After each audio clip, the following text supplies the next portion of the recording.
And that's exactly what the Biden administration did. And here's the scariest part of all. It worked. Field Source 37. Again, he was the first one I mentioned. He was part of the planning group for the Charlottesville rally. He was paid to coordinate transportation. He was paid to attend. After the event, again, after the event where a young lady is killed, the Southern Poverty Law Center almost tripled their income. It all worked. They went from $51 million annual income to $133 million. Turned out for them, creating hate was more profitable than fighting it. That's exactly what they did.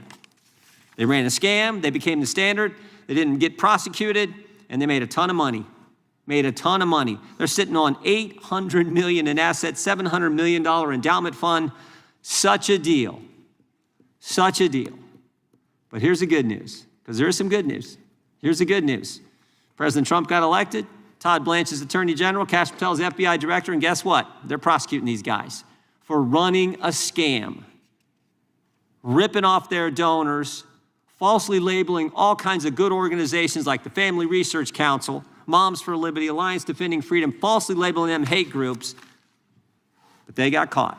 Thank goodness they did. So I want to commend the Attorney General and the work he's done, the FBI, most importantly, President Trump for being the guy who put these guys in those positions.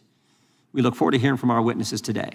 This is something, and we look forward to bringing in the head of the Southern Poverty Law Center. We're in discussions with them about we wanted him here today, couldn't make it. We're working on, and we will do whatever it takes to get him on that witness stand to answer our questions about the scam they run, the lies they told, the things they did. With that, I yield to the ranking member. Thank you very much, Mr. Chairman. Welcome to all of our witnesses. For decades, the Southern Poverty Law Center shared information about racist terror plots with the FBI gleaned from their informant program. The FBI was happy to receive it, and this practice frequently led to the disruption of dangerous conspiracies by the KKK and neo-Nazi groups to commit violence against synagogues, churches, African Americans, Jews, and other targeted minorities. So why is the Department of Justice under Trump and Todd Blanche now prosecuting the Southern Poverty Law Center? The DOJ says that the SPLC defrauded its donors by paying undercover informants to infiltrate and collect intelligence on these racist groups. But where are all the donors complaining about having been defrauded? Where is the evidence of the fraud? Where are the civil lawsuits that always follow in the wake of a fraud, a scam, or a ripoff? DOJ has offered no evidence that anyone was actually deceived or defrauded by this perfectly lawful, well-known, and accepted practice that the FBI itself approved for many years. Using informants and undercover agents was indeed the basis for the FBI's own efforts to investigate racist extremist groups when that was a priority, before the targets of the FBI became instead the perceived political foes of Donald Trump. In fact, what its donors love about the Southern Poverty Law Center is how effective it's been getting on the inside of extremely dangerous racial terrorist groups to find out what's going on to try to stop the reign of terror of bombings, assaults, lynching, and arson, the violent price of white supremacy that goes back centuries in our country. Why are there no civil fraud lawsuits? Why has no one sued the Southern Poverty Law Center? From my experience, as a former state assistant attorney general and a congressman who deals with constituents who get defrauded frequently, and now I'm the co-chair of the bipartisan Stop the Scams caucus, I can assure you that victims of fraud are usually enraged after a period of being embarrassed, and they come forward to complain and to sue the fraudsters. What does a real fraud case look like?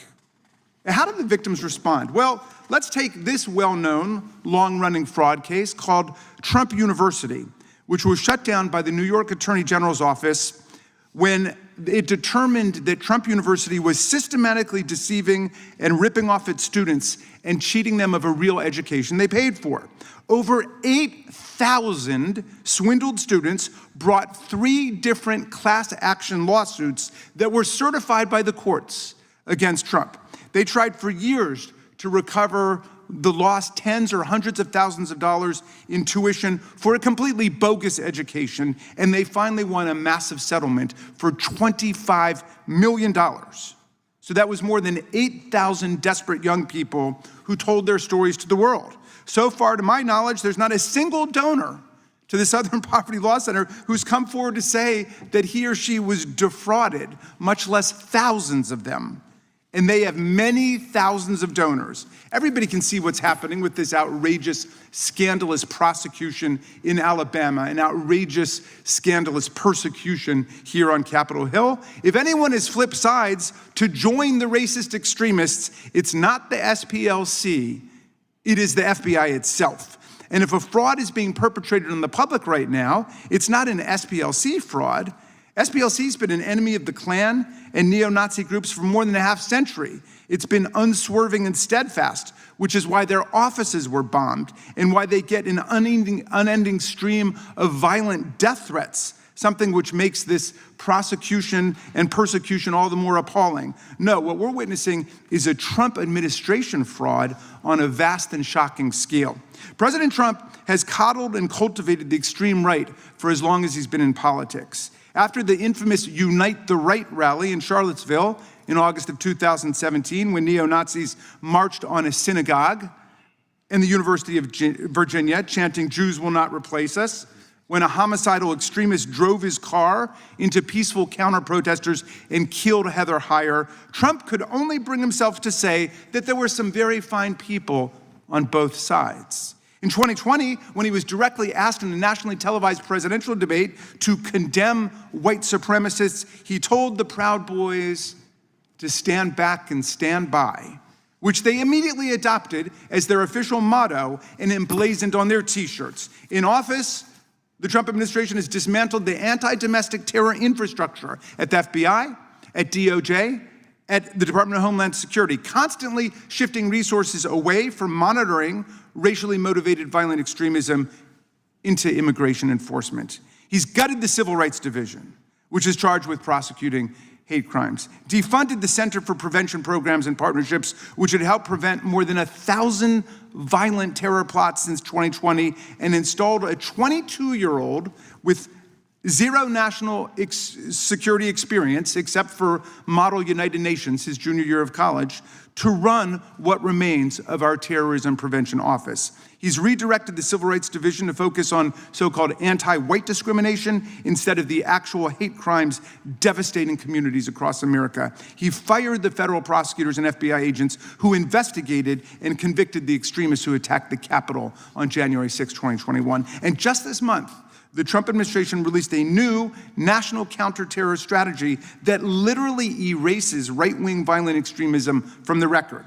The strategy identifies drug cartels, Islamist terror, and violent left-wing extremists as the nation's top threats, but makes no mention whatsoever of far-right extremism, white supremacist violence, or domestic neo-Nazi terror. This despite a decade of data from the Nonpartisan Center for Strategic and International Studies showing that right-wing extremists carried out 152 attacks in the United States and killed 112 Americans, compared with 35 attacks and 13 deaths attributed to left-wing extremists. Again, he just blames his enemies for what his side is doing. Trump's real relationship to the extreme right was on full display January 6, 2021, when the Proud Boys, Oath Keepers, and 3%ers, all in Roger Stone's sphere of influence, led the violent assault on the Capitol and our police force as Trump exhorted a crowd of thousands to go out and fight like hell, or you won't have a country anymore. That mob not only chanted, "Hang Mike Pence,"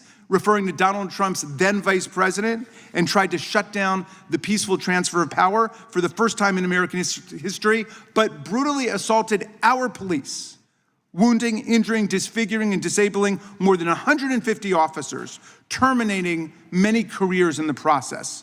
But what has President Trump done to support, praise, or even just thank the police officers who saved members of the House and Senate and his own vice president from the rampaging mob he had incited? Nothing.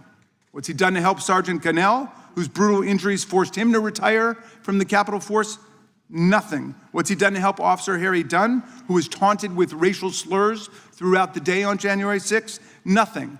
Officer Michael Fanone, who wasn't even on duty, but came down to join his brothers and sisters in the blue to defend our democracy and was nearly ripped to shreds by the mob and had a heart attack What's he done for him and his family? Nothing. No, Trump praises the J6 criminals, calling them heroes, martyrs, patriots, even hostages. He pardoned and commuted the sentences of more than 1,500 of them on his first day in office. Both the violent felons who attacked our officers with Confederate battle flags, baseball bats, and steel pipes, and the organizers behind the scenes who were convicted of seditious conspiracy, the deliberate and coordinated effort to put down and overthrow the government of the United States.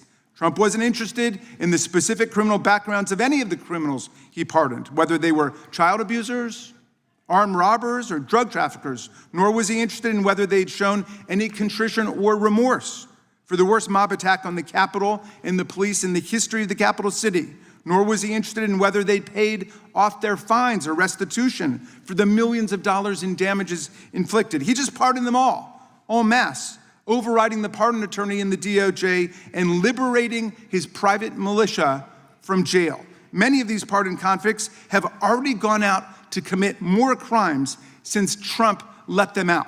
Take, for example, Andrew Paul Johnson, who Trump let out of jail and then promptly went out and sexually attacked and molested two 12-year-old children, one boy and one girl. He is now back in prison for life. But Trump's stupid, blundering decision-making forever altered the lives of those children. Oh, and by the way, last year, Andrew Paul Johnson, in a desperate bid to get these children not to turn him in to the police, told them that because he had stormed the Capitol on January 6th, he was going to be, quote, awarded $10 million for his work and would be able to split the money with them if they agreed not to talk to the police. Now that brings us to the real fraud underway this week. Donald Trump has withdrawn his bogus $10 billion lawsuit against the IRS because the judge in the case, Kathleen Williams, doubted there was even a case or controversy and whether Trump had proper standing to bring it. And there was clearly no adverse relationship between Trump and the IRS. In any event, he withdrew it. He knew he was going to lose. Now, Trump is claiming that he and the IRS have a so-called settlement, which is not possible because the case was dismissed. This fraudulent settlement involves not only an agreement by the IRS and the DOJ not to investigate or prosecute him, his family, and his businesses forever for tax frauds that he may have committed in the past, but the establishment of a $1.776 billion political slush fund in the DOJ called the Anti-Weaponization Fund that will be used to reward his friends and foot soldiers. This is lawless. To begin with, Trump doesn't establish federal programs and appropriate money for them. We do that. That's the power of the purse, which belongs exclusively to Congress. We never set up this political slush fund to be run out of the DOJ, and we never would. We have a judicial system to hear authentic cases and controversies. Not a single J6er has had charges thrown out because of a false, malicious, or retaliatory prosecution. Not a single one has had their criminal conviction reversed on appeal because of a false, malicious, or retaliatory prosecution. The idea that they were falsely or maliciously prosecuted has not been found by a single judge, Republican, Democratic, or independent appointee. And this is a defamatory slur on law enforcement and the serious civil servants at the DOJ who have been under attack since this nightmare of MAGA weaponization began in January of last year. False, malicious, and retaliatory prosecutions are how Donald Trump and his DOJ operate, not real law enforcement, not real prosecutors. We would never set up a political slush fund to compensate the J6ers for their imaginary injuries because it's blatantly unconstitutional. Section 4 of the 14th Amendment, which I commend to all of my colleagues, it's in the Constitution, provides that the United States shall not assume or pay any debt or obligation incurred in aid of insurrection or rebellion against the United States. All such debts, obligations, and claims shall be held illegal and void. So, everybody who thinks they're getting a big payoff this week, $1 million per J6er is the word on the street, should understand this.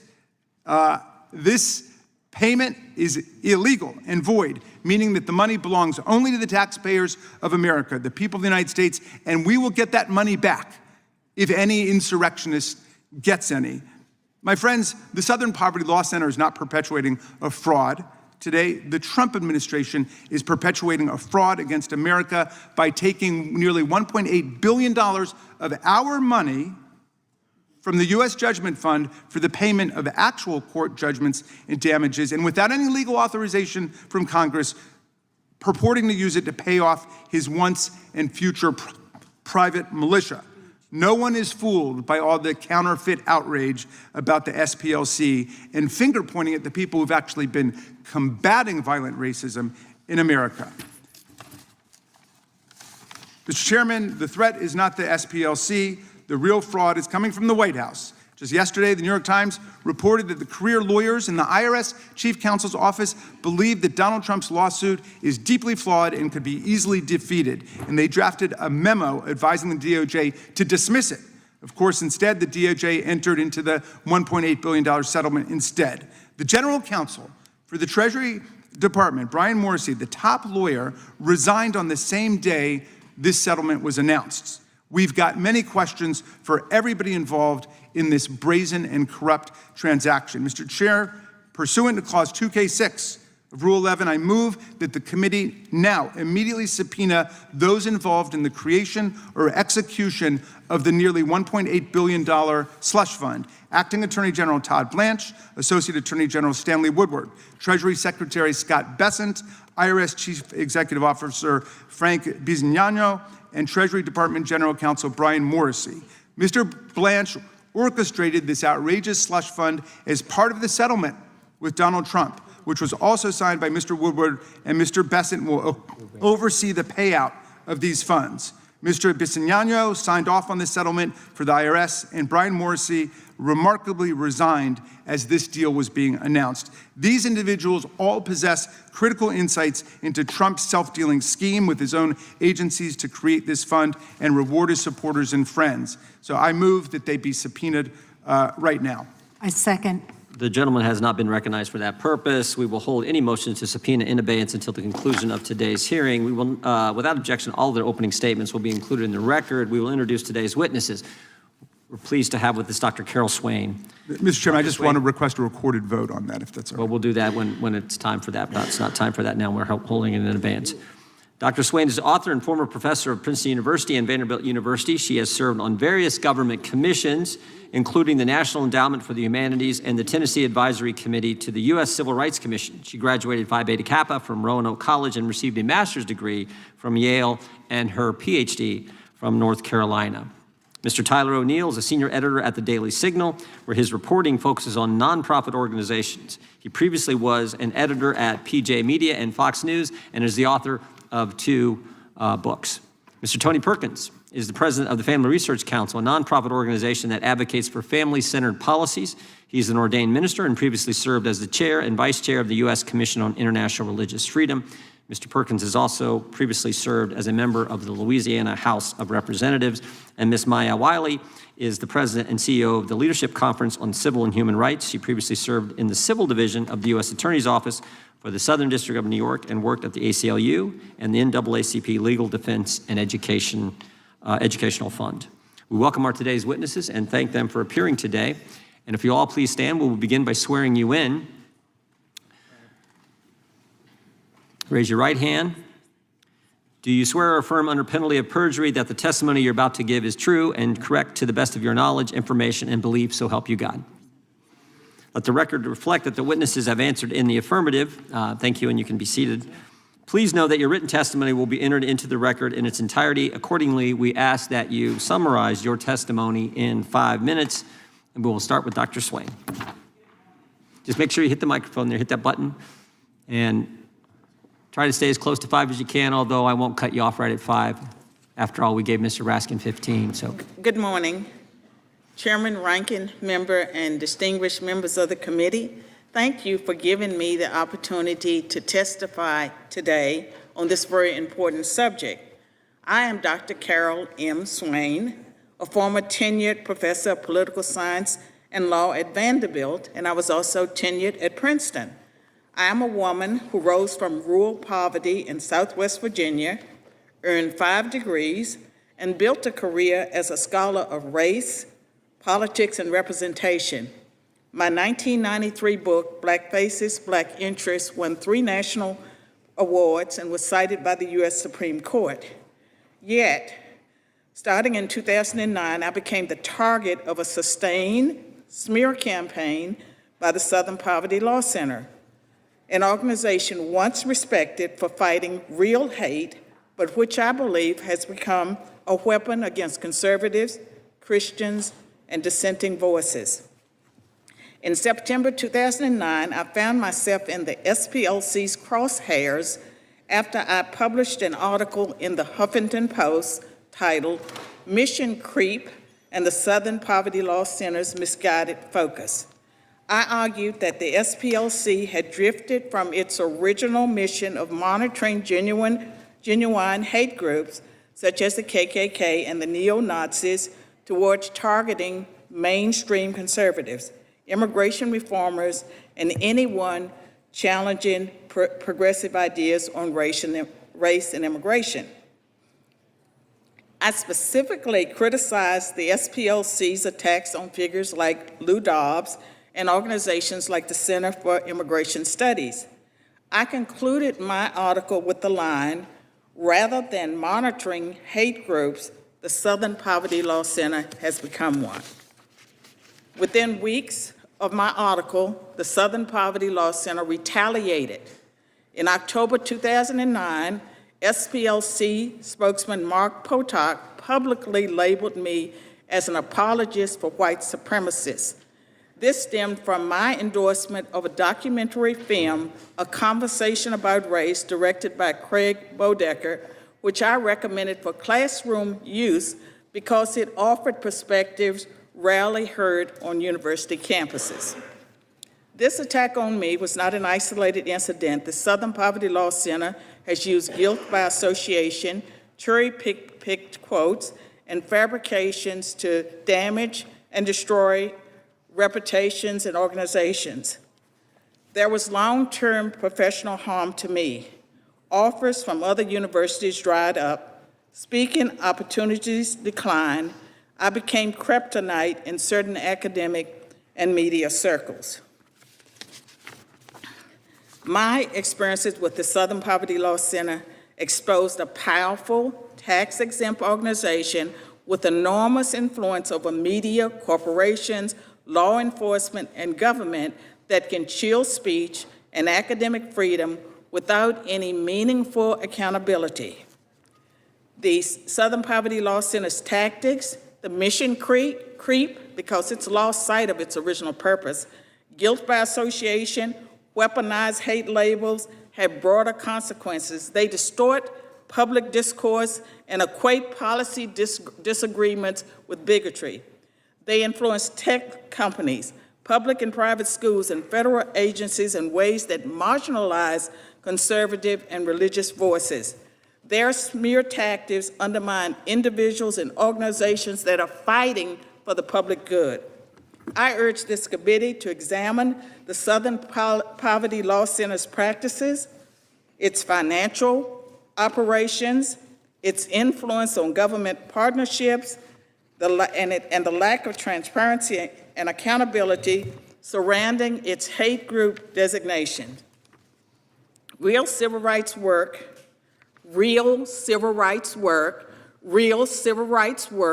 requires truth-telling, not retaliation against scholars who challenge orthodoxies, and certainly not the alleged financing of the hate the organization claims to fight. I hope Congress will deal with the Southern Poverty Law Center appropriately. Both political parties need to address this. This is a bipartisan issue. They should use all available means to hold this organization accountable, as you do, or as you proclaim to do with other organizations. Let's hold everyone to the same standard. Thank you for your time, and I will be ready to answer questions at the appropriate time. Thank you, Doctor. Mr. Perkins, you are now recognized for 5 minutes. Chairman Jordan, Ranking Member Raskin, members of the committee, thank you for the opportunity to testify. I'm Tony Perkins. I've served as the president of the Family Research Council here in Washington since 2003. Americans once associated Southern Poverty Law Center with fighting the Ku Klux Klan during the civil rights era. That reputation gave the SPLC enormous moral credibility. But in November of 2010, SPLC shifted its focus beyond violent groups and began targeting Christian organizations opposing efforts to redefine marriage and human sexuality. Family Research Council was among the most prominent of that first wave. In August of 2012, FRC joined Governor Mike Huckabee in supporting Chick-fil-A Appreciation Day after the company was boycotted because its leadership publicly affirmed traditional marriage. 2 weeks later, on August 15th, LGBT activist Floyd Corkins entered FRC headquarters carrying a 9mm pistol, 50 rounds of ammunition, and 15 Chick-fil-A sandwiches. According to his later confession, his intent was to kill as many as possible and stuff the sandwiches into our mouths. As he entered the building and pulled the gun out of his backpack, our building manager, Leo Johnson, confronted him. Though seriously wounded, Leo stopped the attacker and prevented a mass casualty event. After multiple surgeries and months of rehabilitation, Leo returned to work and remains today affectionately known as Leo the Hero, and he's here with us today. Leo, thank you.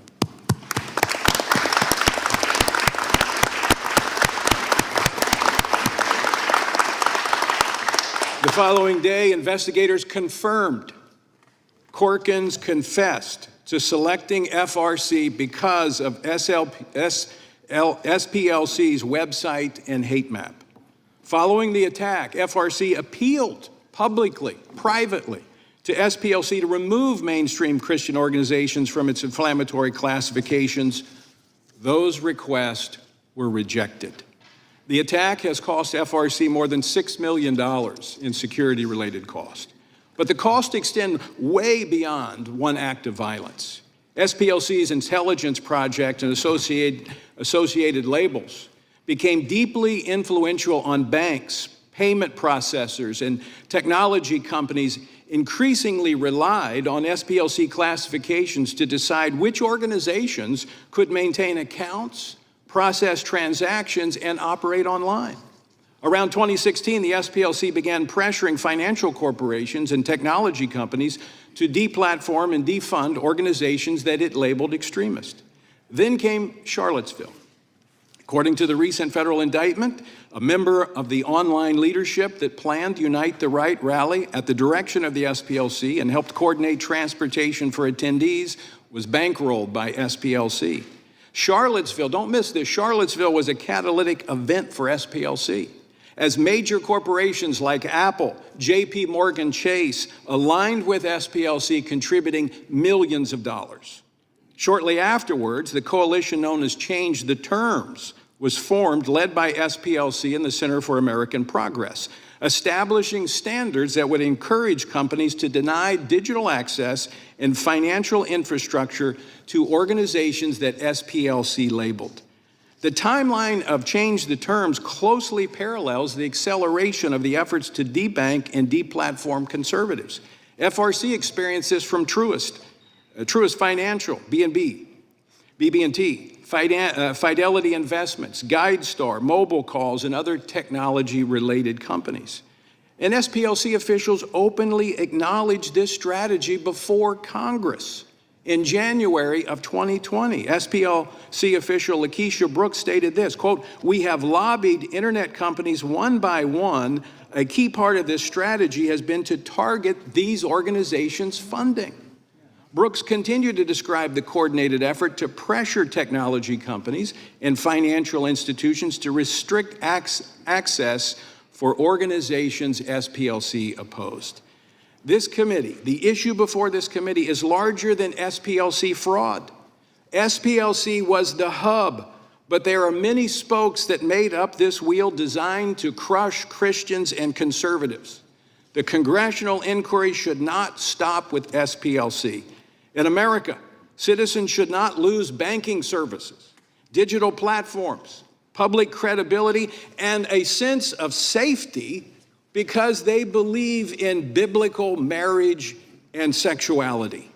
When government-related or regulated institutions can apply ideological labels in a coordinated fashion to silence, isolate, and financially cripple opponents, we have political targeting by proxy and freedom is at risk.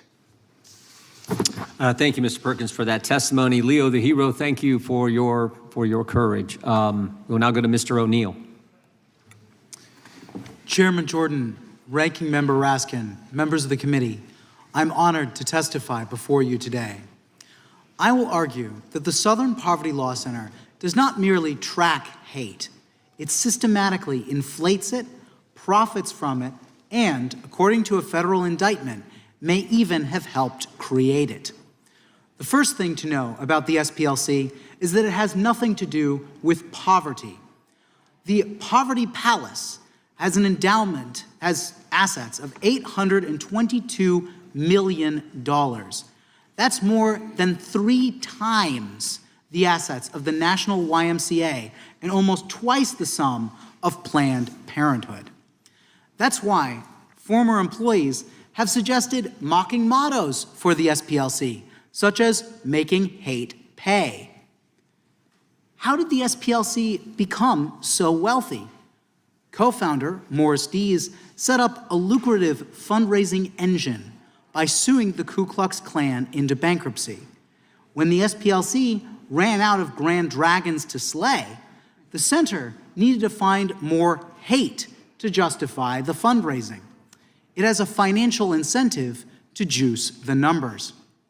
The SPLC began to publish a hate map that plots mainstream conservative and Christian groups alongside Klan chapters. The map includes Moms for Liberty, PragerU, Turning Point USA, and even Focus on the Family. The SPLC says the map reveals the infrastructure upholding white supremacy. This hate map kills 2 birds with 1 stone. It silences conservative dissent from the left's and the SPLC's agenda, and it exaggerates hate to keep the money flowing. The map also includes groups that barely exist, like a Confederate memorabilia shop and a convent. In 2023, I analyzed the map and found that it exaggerated hate by at least 267%. By including mainstream conservatives, double counting groups, and mentioning defunct organizations. Given this track record, is it really so far-fetched to think the SPLC might be propping up some of the very white supremacist groups it claims it exists to oppose? A federal grand jury indicted the SPLC on fraud charges because it had funneled $3 million to members of the Klan. The SPLC didn't deny the payments, but said it was funding informants who had tipped the center off to violent threats before they happened. But that's not what allegedly happened in Charlottesville in 2017. According to the indictment, the SPLC paid an organizer and directed this person's racist postings. The indictment suggests the SPLC's involvement made Charlottesville larger than it otherwise would have been. After Charlottesville, the SPLC's annual fundraising doubled. Social media companies volunteered to start silencing hate groups. CNN plastered the hate map on its website. Charlottesville was a payday for the SPLC. And this so-called informant may have been the SPLC's most cunning investment. Of course, if it became known that the SPLC had paid a Charlottesville organizer, that would be a massive scandal. No wonder the SPLC allegedly lied to a bank, setting up shell companies to fund these informants. Why does this matter? SPLC staff have briefed DOJ prosecutors. Big tech companies have used the SPLC to blacklist conservative nonprofits. School districts across the country have adopted the SPLC's curriculum. Hundreds of companies systematically exclude conservatives from their charity programs because of the SPLC. The SPLC also have offshoots that engage in similar efforts against conservatives. The Change the Terms Coalition banded together to pressure big tech to deplatform conservatives, and former SPLC staff have founded the Global Project Against Hate and Extremism. If an organization can inflate threats, influence federal policy, and conceal its role in allegedly fueling the very extremism it condemns, then Congress has a duty to investigate it and its offshoots. Thank you, Mr. O'Neill. Ms. Wiley, you're recognized for 5 minutes. Thank you, Chairman Jordan and Ranking Member Raskin, and to the entire committee for having me here today. I'd like to get right to the point. The attack on SPLC is nothing more than part of a larger, broader, coordinated attack on civil rights organizations, not-for-profits, ones that work to ensure voters can vote, that children can learn, and people can live without fear. Multiracial democracy is something Americans value, but as the administration has gutted civil rights enforcement and the Supreme Court has gutted the Voting Rights Act, it is in danger. Civil rights organizations like the Southern Poverty Law Center are fighting to protect all of our rights. It has done so for more than 5 decades. It helped bankrupt the violent white supremacist organizations, including the United Klans of America. It has brought major voting rights cases, including to secure fair representation for Black voters in Alabama. And it educates the public on threats from extremist movements before those threats turn to violence. Sadly, this work is critical. A San Diego mosque and the families of 3 brave fathers are mourning the apparently hate-motivated killings from just Monday. No one should fear violence in a place of worship or anywhere else. SPLC has been targeted by extremists and their supporters for years, not because it is dangerous, but because it is effective. Today, it is SPLC. But in a sense, we are all SPLC.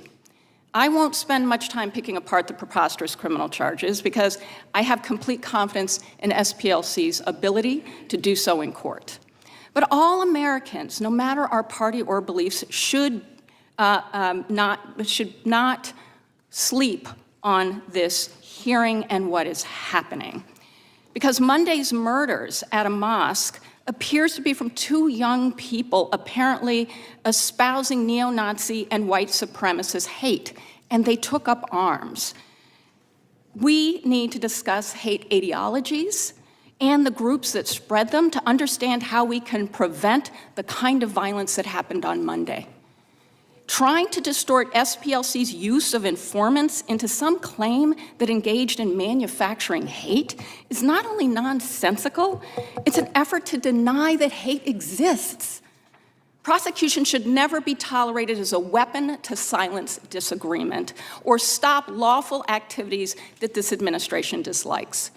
In the past year, we've seen countless examples of weaponization against law firms, universities, media companies, advocates of basic rights branded as domestic terrorists, important nonprofits that had their grants cut off, protesters who faced violence. The use of criminal prosecutions is consistent with this pattern. And our concern is that no organization seen as dissenting from any administration's policy, large or small, should ultimately face this kind of abuse of power. We are also concerned that some private financial companies, namely Schwab, Fidelity, and Vanguard, have joined in the administration's efforts to cut off funds that donors have asked be sent to Southern Poverty Law Center. In this case, it doesn't appear that conviction is the goal. Starving the SPLC of resources, tarnishing its reputation, and ultimately bullying it into compliance is more likely the point. Luckily, SPLC and civil rights organizations will not be intimidated. SPLC is continuing to fight against hate and to stand up for people's rights. It just sued the Goyim Defense League for anti-Semitic and racist harassment of Jewish and Black residents in Nashville. It has sued to ensure that voters in Cobb County, Georgia are getting their absentee ballots on time. And it continues to educate us about the growth of hate and extremism in this country, which even federal data has shown has doubled since 2015. It is real. The SPLC is far too busy fighting hate to manufacture it. You don't have to like or agree with all of its strategies. I wouldn't ask that. But the fact that SPLC is being criminally charged for its work only shows how much work it has to do. Thank you. That concludes opening statements. Before going to 5-minute questions, the chair recognizes the ranking member for some comments. Mr. Chairman, thank you very much for this. I just wanted to note the very sad occasion of the passing of a distinguished former member of the House of Representatives, Barney Frank, who succumbed to his illness and died just moments ago. And so I wanted to make sure that all members knew about the passing of this great champion of civil rights and civil liberties. Thank you, Mr. Chairman. I yield back to you. Mr. Chairman, if I could just add, Sure. I mean, Rep. Frank was obviously a huge advocate for civil rights, particularly LGBTQ rights, and a big advocate for finance reform across our economic structures. So his voice will certainly be missed. Thank you. I would just relate what I remember about, one of the things I remember about Representative Frank was when I first got here, this was back when the motion to recommit was actually a debate. I mean, you may remember, 5-minute debate, and I was a freshman, and for some reason, leadership asked me to do the motion to recommit, said, would I be willing to do the motion to recommit on a bill sponsored by Barney Frank? And I said, no, are you crazy? I don't know. It was a financial service bill. I said, I don't know the subject. Plus, I've seen the guy debate. I'd rather not do that, particularly as a freshman. So he was very good at holding his own in any type of discussion or debate. And I think we all have those memories of the late representative. Mr. Chairman. Mr. Nadler is recognized. Barney was a great champion of all kinds of civil rights and civil liberties. I particularly remember the day in 2008 when he became the first member to offer a motion to legalize transgender, to recognize transgender people. Chair now recognizes the gentleman from California.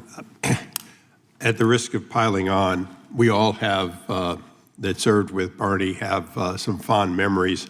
I'll just close out mine by saying, from the time I was a freshman, he was very good at coming up to me and saying, Darrell, now you're probably not going to be for this, but you should be.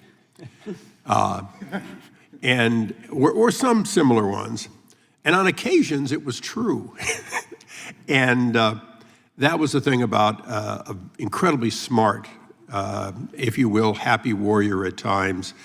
He wasn't always happy, but when he was, and on this committee where I served with him, he was happiest when there was real debate, when he could use his wit to either change minds or at least embarrass those who had come half prepared. So yes, he will be missed, and I thank the gentleman. We now move to 5-minute question. The gentleman from Arizona is recognized for 5 minutes. Thank you, Mr. Chairman. And Ms. Wiley, the SPLC labeled a brilliant black conservative, the woman sitting to your left, Dr. Carol Swain, a, quote, apologist for white supremacists, close quote, simply for daring to disagree with them. Do you personally think Dr. Swain is a racist? I don't know Dr. Swain. What I will say is what's important about the Southern Poverty Law Center's work is that it identify where and how we have problems. I'm asking you, you're choosing not to answer. Okay, you don't know her. Have you read any of her writings? I have not. Okay, so Dr. Swain, what was the impact of SPLC's radical, unnecessary attack on you? What was the result of that? It actually set in motion a series of events that led to my return in 2017. Now, there are more things that happened, but once the Southern Poverty Law Center labels a black conservative as an apologist for white supremacists, then people don't know how to process that. But I can tell you that James Taranto of the Wall Street Journal wrote a 2,000-word article in defense of Carol Swain. That's the title of the article, In Defense of Carol Swain. That helped a lot, but I think that it hurt the Southern Poverty Law Center as well, because people knew that if they went after the author of a book on white nationalism, I published with Cambridge Press in 2002 a book, The New White Nationalism in America, It's Challenged Integration, they went after me. And so I was. You were a tenured professor, Yes. Vanderbilt and Princeton, Yes. and it impacted your career. It definitely impacted my career. Thank you for that information. So let's just cut to the chase here. SPLC is closing on an $800 million nest egg. I happen to have their 990 employees and how much they get paid. The president CEO from this filing from 2024, $466,000 is the base salary. Total with perks, $522,000, and you go on down the list. And when the list closed for me, I didn't see anybody making less than $285,000 per year from them. And there's a reason that Charity Watch gives SPLC an F as a charity.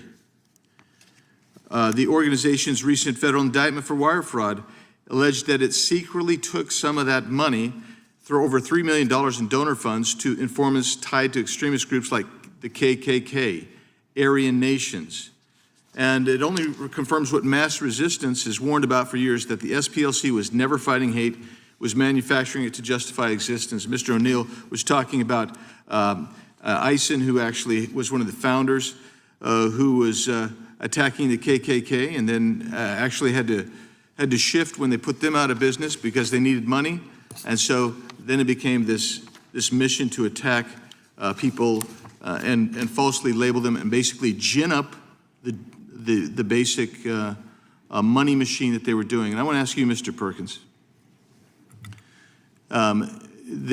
your team was specifically targeted by SPLC, and as a result of their targeting you for having espousing traditional American and biblical values, there was actually an attempt at mass violence. Can you describe that a little bit and talk about our hero, Leo the hero, just a little bit more?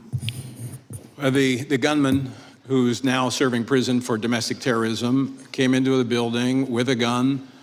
Leo, who is the building manager, was actually standing at the front, asking what he needed. He pulled the semi-automatic pistol out of the backpack. He began shooting. The first round hit Leo in the arm, shattering his arm. He was still able to take him down. More shots were fired. The bullet holes remained in the walls of our building. Leo was able to disarm him and take him down and even recover the weapon. And in following that, watching the footage with the FBI agents who were surveilling it, said, why did he not, he was bleeding out, why didn't he fire the round into Corkins to make sure that he could not come back at him? And I didn't know the answer. As a former police officer, I would have, just as the FBI said, I would have defended myself, not knowing if I was going to pass out. So I asked Leo when he came out of surgery that night. I went to the hospital about midnight. He came out of the hospital, and my first question was, Leo, why didn't you shoot him? And he said, because God told me not to. We're not here for revenge. We're here for justice. And what they have inspired, not just to us, but to thousands of Americans who love this country and happen to believe the Bible as a definitive way to live, they want to silence us. And I stood on the street the day after the shooting, and I'll say it again. We will not be silent. We will not shrink back. We will not apologize for biblical truth. We will continue to stand for it. Thank you, Mr. Chairman. I yield back. Thank you. Mr. Natter, recognized. Gentleman from New York is recognized. Thank you, Mr. Chairman. Mr. Chairman, we've heard a lot over the last few days about so-called weaponization as Donald Trump rolled out his settlement slush fund to reward his friends and allies, including insurrectionists, white supremacists, and others within the MAGA faithful. But this hearing is among the worst kinds of weaponization, using the power of the Judiciary Committee to further Donald Trump's personal vendetta against those who seek to hold him and his allies accountable. He has weaponized the Department of Justice to stifle dissent, attacking law firms, universities, and members of civil society that dare challenge him. And now this committee is being pressed into service to join in his petty campaign of retribution. That is because that is beneath the dignity of this committee, on which I have been proud to serve my entire career in Congress. But since we have been called here, I want to talk about the important work that the Southern Poverty Law Center does to take on one of the most malign forces in our society, and that is anti-Semitism. Unfortunately, anti-Semitism in America is not a relic of the past. It is a present and growing threat. The FBI has consistently documented Jewish Americans as the most targeted religious group for hate crimes year after year. We have seen it erupt into mass violence, from the massacre at the Tree of Life Synagogue in Pittsburgh to the attack on Poway, California. We have seen it spread through online spaces, and we have seen it increasingly seep into mainstream right-wing politics, in conspiracy theories about Jewish financiers, in Holocaust analogies deployed as political weapons, and in figures with well-documented ties to white supremacists ascending to positions of influence. The Southern Poverty Law Center is on the front lines fighting anti-Semitism. In 2019, the SPLC won a $14 million judgment against the founder of a neo-Nazi website, the Daily Stormer, who orchestrated a full-blown doxing and harassment campaign against a local Jewish woman. She ended up getting more than 700 gruesome threats online, like being told that she should have died in a concentration camp and that she was, quote, easy to find. Someone even posted an image of her and her 12-year-old son and their rabbi imposed on photos of the gates of Auschwitz. One of our witnesses, Mr. O'Neill, has accused the SPLC of exaggerating hate. I wonder if he thinks that the hate against this woman was exaggerated or manufactured. Last year, the Southern Poverty Law Center filed suit against the white supremacist extremist group Goyim Defense League, an openly anti-Semitic group that calls for the return of the Nazi Party. SPLC sued because in 2024, the GDL launched a coordinated campaign against Black and Jewish communities during a July 2024 hate tour, in quotes, in Nashville. These neo-Nazis were marching across the city, assaulting people they believed to be Jewish, harassing groups of young Black children, and waving swastika flags. Another one of our witnesses, Mr. Perkins, has called the SPLC, quote, a partisan smear machine. I certainly hope he does not believe that it is a partisan smear to call out neo-Nazis and to make them pay for assaulting Jews and harassing Black children. Fighting against neo-Nazis, neo-fascists, and white supremacists is not a partisan issue. It should be very simple to reject these tenets. So why is it so hard for Republicans to call out the anti-Semitism we see within the current administration? President Trump has not only hosted, but also refused to condemn Nick Fuentes, a Holocaust denier and white nationalist. Meanwhile, Republicans have remained silent as the administration attempted to implement political litmus tests in order for synagogues to be deemed eligible to receive security grants, hired known anti-Semites like Kingsley Wilson, Ed Martin, and Sebastian Gorka, and gutted the agencies charged with preventing domestic terrorism. Lip service about fighting anti-Semitism rings hollow when you staff your government with people who embrace it, no matter how many task forces or advisory committees you form. And now they are coming after an organization on the front lines of fighting anti-Semitism and racism in all its pernicious forms. Ms. Wiley, in the time we have left, I want to turn to you. What harm does it do to the Jewish community or any targeted community when Republicans spread false information against one of the few organizations actively fighting hate crimes and tracking extremist groups? Representative Nadler, you actually shared one of the examples I would share, which is the Goyim Defense League lawsuit. This is incredibly important for the Jewish community because anti-Semitism and the great replacement theory that we're seeing in so many of these ideologies that SPLC is identifying actually comes for all of us. Comes for people who are Black, comes from people who are transgender, comes for people who are Jewish. And one of the things, and the Leadership Conference on Civil and Human Rights was co-founded with Jewish organizations and leaders. It is part of our roots and history as a civil rights coalition. And we have several of our Jewish groups have signed a letter that has been released today and sent supporting the Southern Poverty Law Center because it even modeled some of the ways that more elevation of anti-Semitism could happen. One last thing I'll point out, because the FBI was well aware of this despite the claim in the indictment. The Southern Poverty Law Center gave a 45-page event threat memo to the FBI before the Unite the Right rally because of the program we're talking about today, and identifying that there would be people there who were armed. And as we saw in what turned out in that rally, it was critically important. Thank you, and I yield back. Gentleman yields back. Mr. O'Neill, they had an extremist file webpage, didn't they? Yes. And they would, on this webpage, they would pick out some crazy hate guy, and they would, some bad guy, and he was like the extremist of the month. They'd highlight him, and they would say, send us money to stop so-and-so. Is that right? Exactly. And F42 was one of the field sources, number 42, chair of some crazy hate group. The Southern Poverty Law Center highlighted him on their webpage. He's bad, he's evil, send us money.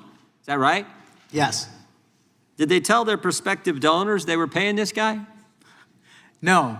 They didn't tell him. Did they tell him they were paying him $140,000? No, not to my knowledge. So they said, let's stop the racists even though we're paying him to be racist. That was their pitch. But they didn't tell him that, did they? No, they did not. Is that appropriate, Ms. Wiley?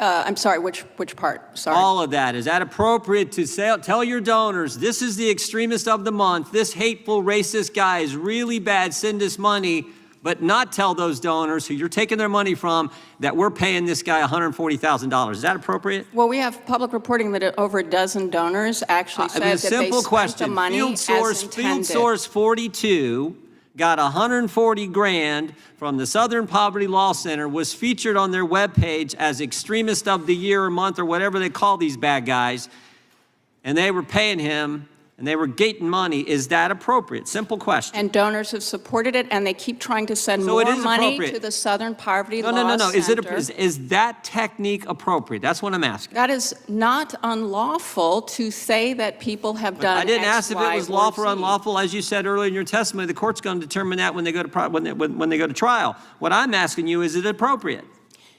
As I said, the donors have spoken. And in fact, they're trying to send more money now, and their financial institutions refusing to send the money. Is the Alliance Defending Freedom, is that a hate group? I don't know. I don't do designations. Well, they've argued 16 cases before the Supreme Court, won 16 cases before the Supreme Court. They stand for traditional values. Southern Poverty Law Center labeled them a hate group. Are they a hate group? I don't know them, and I don't work on the designations. Well, here's one thing. I'm here to talk let me ask you this. Is Jane's Revenge, is that a hate group? Because the ADF, they didn't firebomb anybody, but Jane's Revenge did. ADF is labeled a hate group. Jane's Revenge isn't. I want to know how you would label it. I'm not here as a person who designates groups. I'm here to talk about the impact on civil rights. Okay.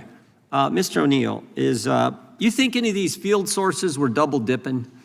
I mean, during the Biden, Ray, Garland administration, the Justice Department paid a bunch of confidential human sources, a bunch of them. We know a bunch of them were at the Capitol on January 6th. 4 went in the Capitol. And I'm just wondering if the same entity, the Justice Department under President Biden, paying these confidential human sources, who was working with the Southern Poverty Law Center, having quarterly meetings with them, consulting with them, giving them FBI data before anyone else could see it, having them train their prosecutors. I'm just wondering, do you think it was out of the realm of possibility that the Justice Department was paying the same sources the SPLC was paying? I don't think it's out of the realm of possibility. I have no information or knowledge that they were double dipping. I would say that Stephen J. Ross, who is author of The Secret War Against Hate, which is about the history of informants that Jewish groups had placed in some of these violent groups back, decades and decades before the SPLC ever existed. He said that neither the ADL nor the American Jewish Committee nor the Anti-Nazi League did anything like highlighting informants online as in extremist profiles while also funding them. Yeah. Last question will come to you, Mr. Perkins. In your opening statement, you talked about how it was just worse than the SPLC because how they've put themselves out there or become the standard, help from the government, I think, in becoming the source or the standard on evaluating and determining what groups are hate groups, what groups aren't. But it's bigger and broader. It has things. But I think the real thing here is how closely they worked with the government to carry out what they were trying to do. And the reason the Biden administration embraced them, I think, so fully was politics, simple politics. You agree? Well, there are members of this committee that were endorsed by SPLC. They had a C4 was involved in elections, so they were not just an umpire. They were a player on the field as well. So how can they be objective in determining who is a purveyor of hate and who is not? I mean, they had a stake in this. But to your point about their engagement with government, it goes much further than the federal government and the FBI and the Department of Justice and the Department of Defense, which their material was in briefing to the members of the military. But they also continue to have their Learning for Justice, which is about 500,000 educators across America, and bulletins to local law enforcement. And I happen to know because the agency I was with, the sheriff called me and said, hey, we got a bulletin that says you're a part of a hate group. Yep. And he was laughing. Yep. But that is the reach that they've had. This is the hub. They're the hub, but they're spokes that go out and... No, I think that's an appropriate metaphor. My time has expired. With that, I recognize the gentleman from Georgia. Thank you, Mr. Chairman. Mr. O'Neill, have you ever heard the name Michael Donald?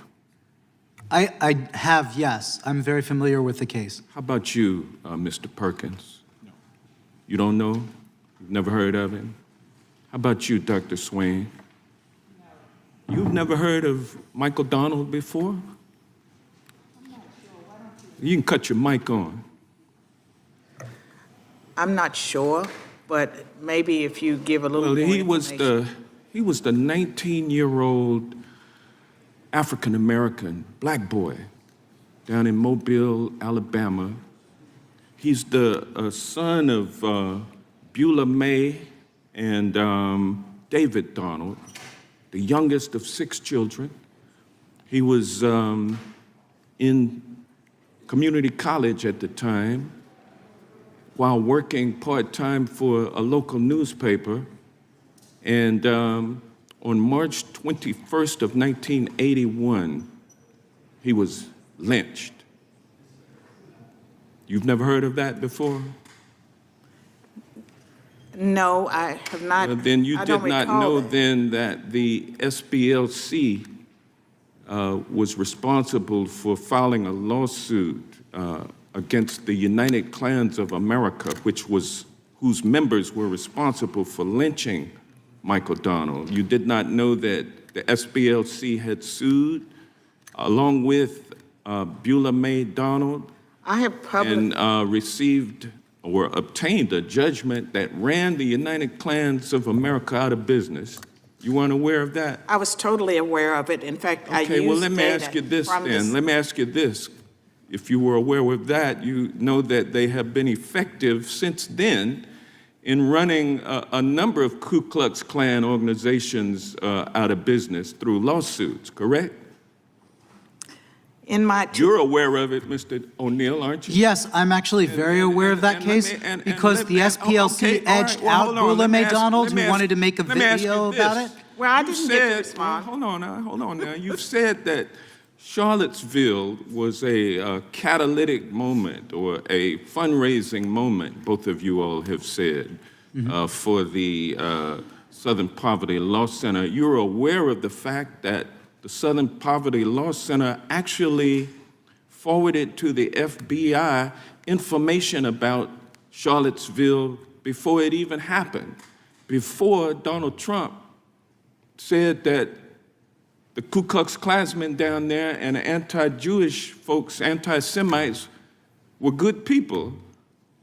You were aware of the fact that SPLC provided information to the FBI about that. Isn't that correct, Ms. Wiley? That is correct. And they have been very effective at suing organizations, anti-Semitism, anti-racism. They have been a thorn in the side of the racist, who I'm sure sat up in their graves. Robert E. Lee, Nathan Bedford Forrest, the former Confederate general, founder of the Ku Klux Klan, and others, Stonewall Jackson. I'm sure that they stood up in their graves and saluted when Trump was elected and when he took office, because on the first day He eliminated all federal efforts to remedy the impact of slavery and racism in America. They call it DEI, diversity, equity, and inclusion. Trump has tried to stop that, and the United States Supreme Court has gone along with him in ending enforcement of or the ability to enforce the Voting Rights Act, which is one of the ways that you, Dr. Swain, were able to get the right to vote. I don't understand it, May I Ms. Wiley. respond?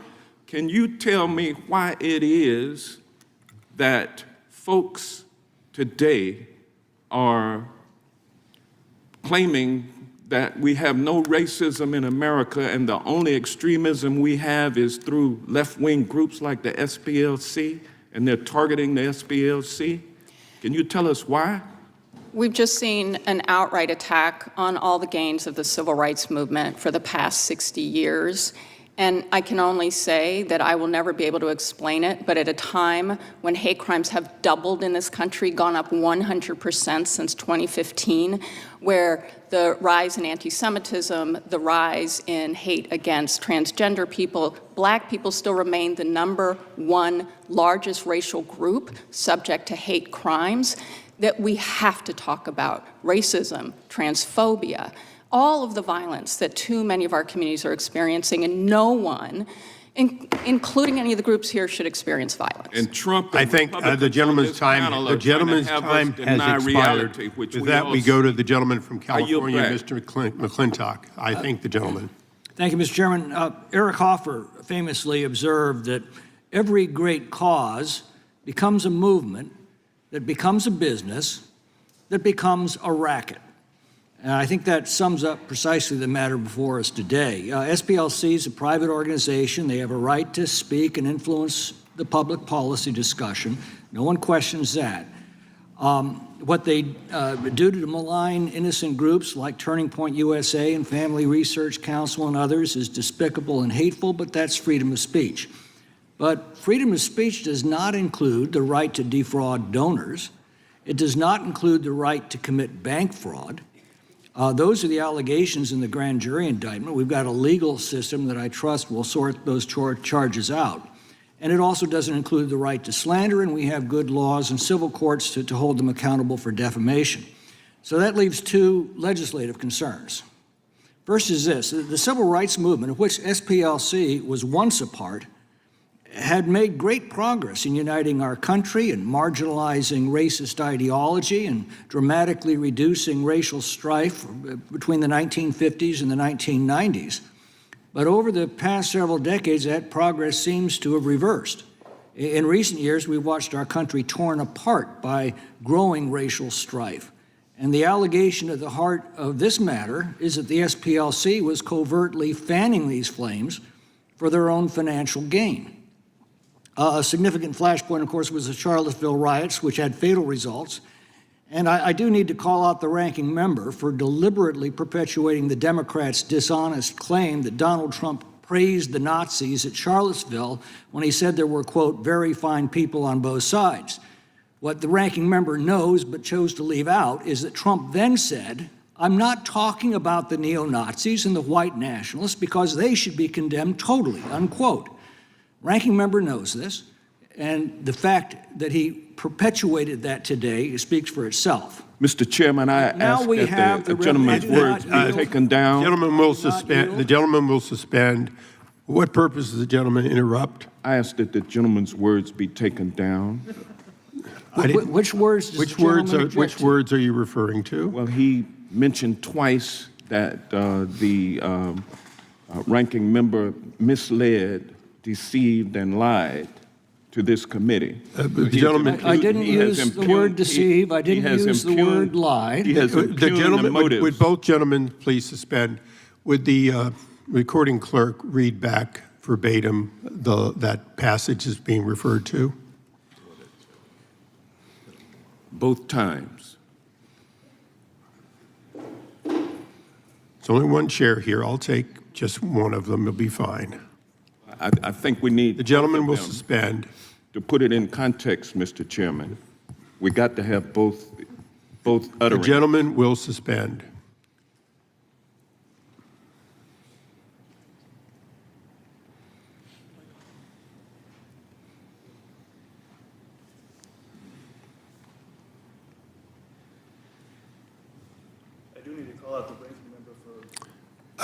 We can't hear you. Sorry.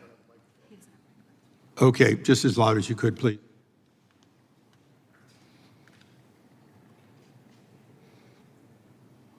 I need to call out the ranking member for deliberately perpetuating. I need to call out. Go ahead. For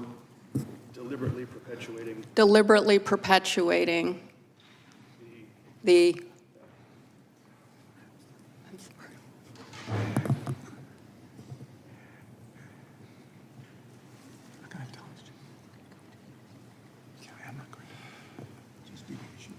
Deliberately perpetuating the Democrats' dishonest claim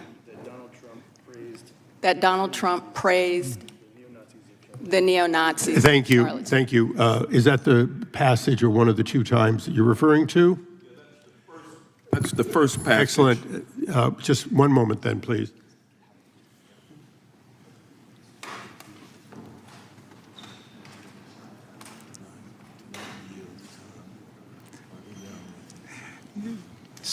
The chairman's prepared to rule. Although we would prefer that all people speak only to the facts and not to the previous statements of either side, it does not violate the rules of decorum to have an opinion as to the veracity of the other person's statement. With that, I thank the gentleman, but Mr. I will Chairman, not take down the lines. Mr. Chairman, the second statement is the one that I asked then that the words be taken down. And so it's only proper that we hear the second. Okay, if the gentleman will suspend, I'll be patient. Could you please read the second one and tell me, is there a difference?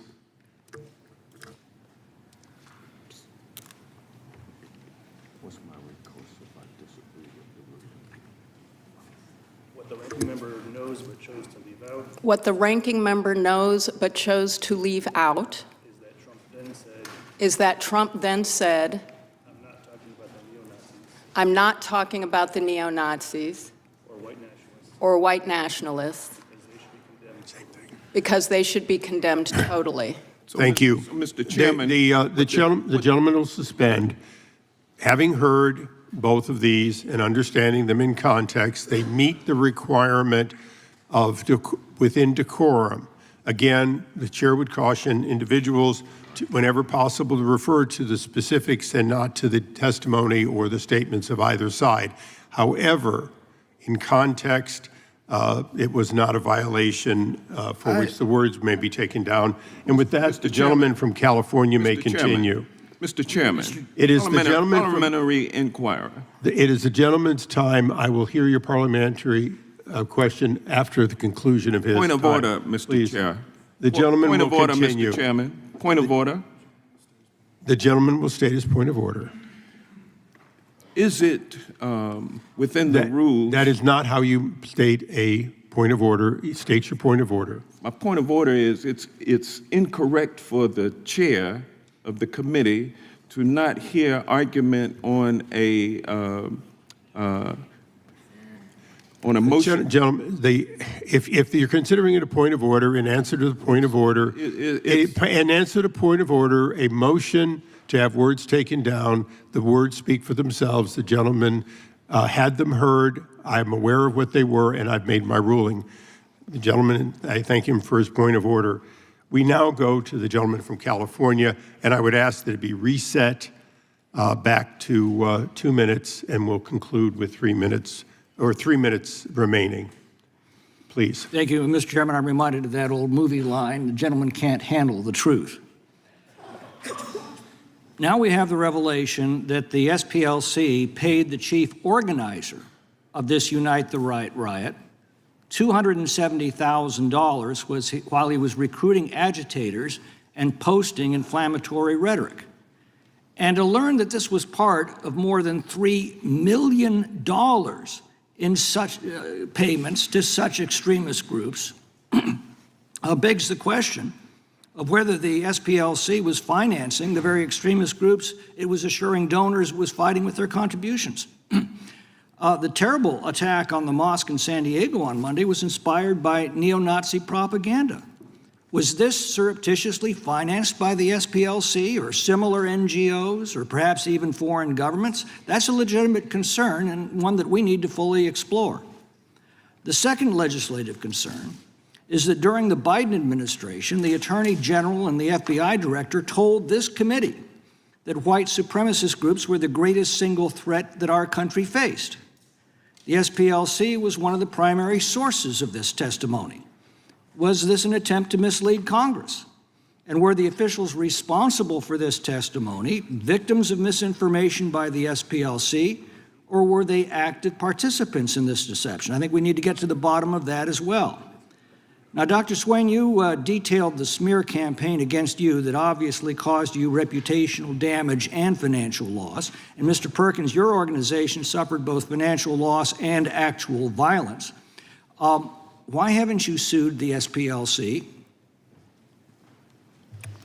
Partly because information was not available, as is now coming forth.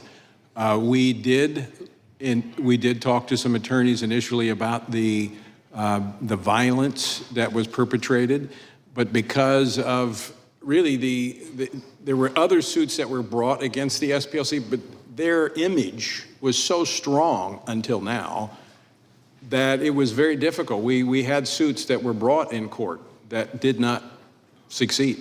I think it's a different day now, and I think you may see some civil actions. I would certainly hope so. Mr. O'Neill, is it possible the SPLC is not the only source of funds going to these extremist groups? Is it possible they're financed by other NGOs or even foreign governments? What reforms would you recommend? It is possible, but I have no knowledge of that. What I know are the allegations claimed in the indictment, but I would highly encourage Congress to consider adding to any rider of financial disbursements that no taxpayer funds be directed to an organization that systematically slanders and defames mainstream conservatives and Christians, or frankly those on the other side of the aisle, in the way that the SPLC does. Thank you. May I answer the question about why I haven't sued the Southern Poverty Law Center? If that's a question, I'll allow you to briefly answer if you would. Because I didn't have the financial resources. There's no way I could go up against an organization that had the types of resources as the Southern Poverty Law Center. The gentleman yields back. We now go to the ranking member of the full committee, the gentleman from Maryland, Mr. Raskin, for his questions. Thank you very much, Mr. Chairman. Just a footnote to that recent contretemps. I was not remotely offended by what the gentleman from California said, because I'm used to having all of my points misstated by him regularly. It was interesting, he said that I had accused the president of praising the Ku Klux Klan and the neo-Nazis. I never said that. I said he just made himself perfectly clear when he said there were very fine people on both sides. The fact that you can find him contradicting himself immediately thereafter and in other subsequent statements is just a reflection of how Donald Trump speaks. Sometimes China is his biggest enemy in the world, and when he was over in China, then he loved President Xi, and he adored him, and they're great friends, and so on. So that's Donald Trump. But I can't imagine any other president in American history finding very fine people on both sides of an anti-Semitic race attack like the one that led to the death of Heather Heyer. So I stand completely by what I said before, and I reject completely your insinuation that I've misrepresented the reality. All I did was quote Donald Trump's own words. Ms. Wiley, and I'll say one other thing. Very fine people on both sides. You know, to people in Charlottesville, that was a very painful thing. My sister and her family happen to live in Charlottesville. The Ku Klux Klan and the neo-Nazis gathered at the local synagogue. That's where they kicked off their attack on Jews and African Americans in Charlottesville. So some people might be able to roll their eyes at that and say, oh, well, later he read a statement that his staff wrote for him saying that he denounces racist violence, but he made himself perfectly clear. Ms. Wiley, have you heard any of these witnesses today cite any evidence that anybody was deceived or defrauded by the Southern Poverty Law Center, which is the whole heart of this attack on them? Did you hear one iota of evidence being offered that anybody was deceived or defrauded? I have not, and we know as a matter of fact that donors continue to try to send money to the Southern Poverty Law Center and being blocked by In fact, haven't dozens of them stood up to say, no, they weren't defrauded in any way? That's why they're supporting the Southern Poverty Law Center, because they've been so effective in going undercover to blow the cover on these racist anti-Semitic plots. Yes, and I just want to note that, and because there was a representation made about the SPLC, that it worked with the Donald Trump Department of Justice providing information from its informant program in the first Trump administration. So that's why we were so concerned to hear that denial that they had knowledge that the acting attorney general had to retract. This is something that should concern all Americans, because no Department of Justice should be behaving this way. Yeah. Well, you know the not-for-profit sector very well. It seems like now one of the lines of attack against the SPLC is that the people who work there make too much money. I just went online and checked out some of the salaried executives of the right-wing groups that we're not having a hearing about today, like the NRA. Wayne LaPierre was making $1.2 million when he was there. You could look at the Heritage Foundation, which in 2023 paid its president $953,000, I think 3 times what they're talking about there. I imagine being the CEO of the Southern Poverty Law Center is a lot more dangerous than being the president of the Heritage Foundation. Just very quickly on that, is there anything to this, the idea that the work of the Southern Poverty Law Center should be trashed and derided and dismissed because the people who go to work there in Alabama are being paid too much money? Well, certainly not. And I think the point is the way in which the Southern Poverty Law Center is providing free legal services, for example, to a Black community that it has developers coming for land and they won't benefit from the land, for food assistance programs, to make sure that a mother who has a disabled child, 5 years old, is getting the disability services the law requires. That is what is happening with donations as well, and we are not talking enough about the work that civil rights organizations do, including SPLC. That well, let's talk about that, because to listen to some of your co-panelists there, you'd think that there is no extremist hate violence taking place. What about the AME Church in Charleston, South Carolina, where Dylan Roof, who was charged up on white supremacy, went out and killed 9 people? How about the Tree of Life Synagogue, the worst anti-Semitic attack in American history, where Robert Bowers, who was consumed with white genocide replacement theory, which we hear from even more mainstream conservative groups, killed 11 people. Is racist violence, in fact, some kind of myth made up by the Southern Poverty Law Center? No, and the government's own data demonstrates that. But also, if you look at... the gentlelady can answer the question, but not go on beyond that. The gentleman's time has expired. Thank you. Thank you. We now go to the gentleman from Virginia, Mr. Klein. Thank you, Mr. Chairman. I appreciate you holding this hearing. The information that has come out in this indictment is truly disturbing. My district is adjacent to the district that includes Charlottesville. Many of my constituents have family in Charlottesville. Many of my constituents work in Charlottesville. And to see that, let me ask you, Mr. O'Neill, the SPLC explicitly stated that they sought donations under the auspices that donor money would be used to help dismantle violent extremist groups by funding F37, who was a member of the online leadership chat group that planned the 2017 Unite the Right event in Charlottesville and attended the event at the direction of the SPLC. Is that helping to dismantle these organizations? No. I would say the SPLC in subsequent filings did mention 2 cases where they claim information from these informants, these field sources, led to federal prosecutions. So I think that is important context to add. Thank you. I want to continue to inquire about this funding. given the SPLC's track record of partisanship and its direct link to real-world violence, why did the FBI and DOJ during the Biden and Harris administration maintain a close relationship with the SPLC? Yeah, my understanding is that the SPLC's bias and targeting of mainstream conservative and Christian groups aligned very strongly with the Biden DOJ and the Biden White House's preferences. And that's why in my second book, The Woktopus, I go through all of the ways in which the Biden administration solicited information on the domestic terror threat from the Southern Poverty Law Center, how we have this alignment with demonizing concerned moms and dads that happened consistently. And of course, when the SPLC released the hate map that included chapters of Moms for Liberty for the very first time, putting moms and dads who are concerned about their kids' education on a map with the Klan, they first gave an embargoed copy to their allies at the Civil Rights Division in the DOJ.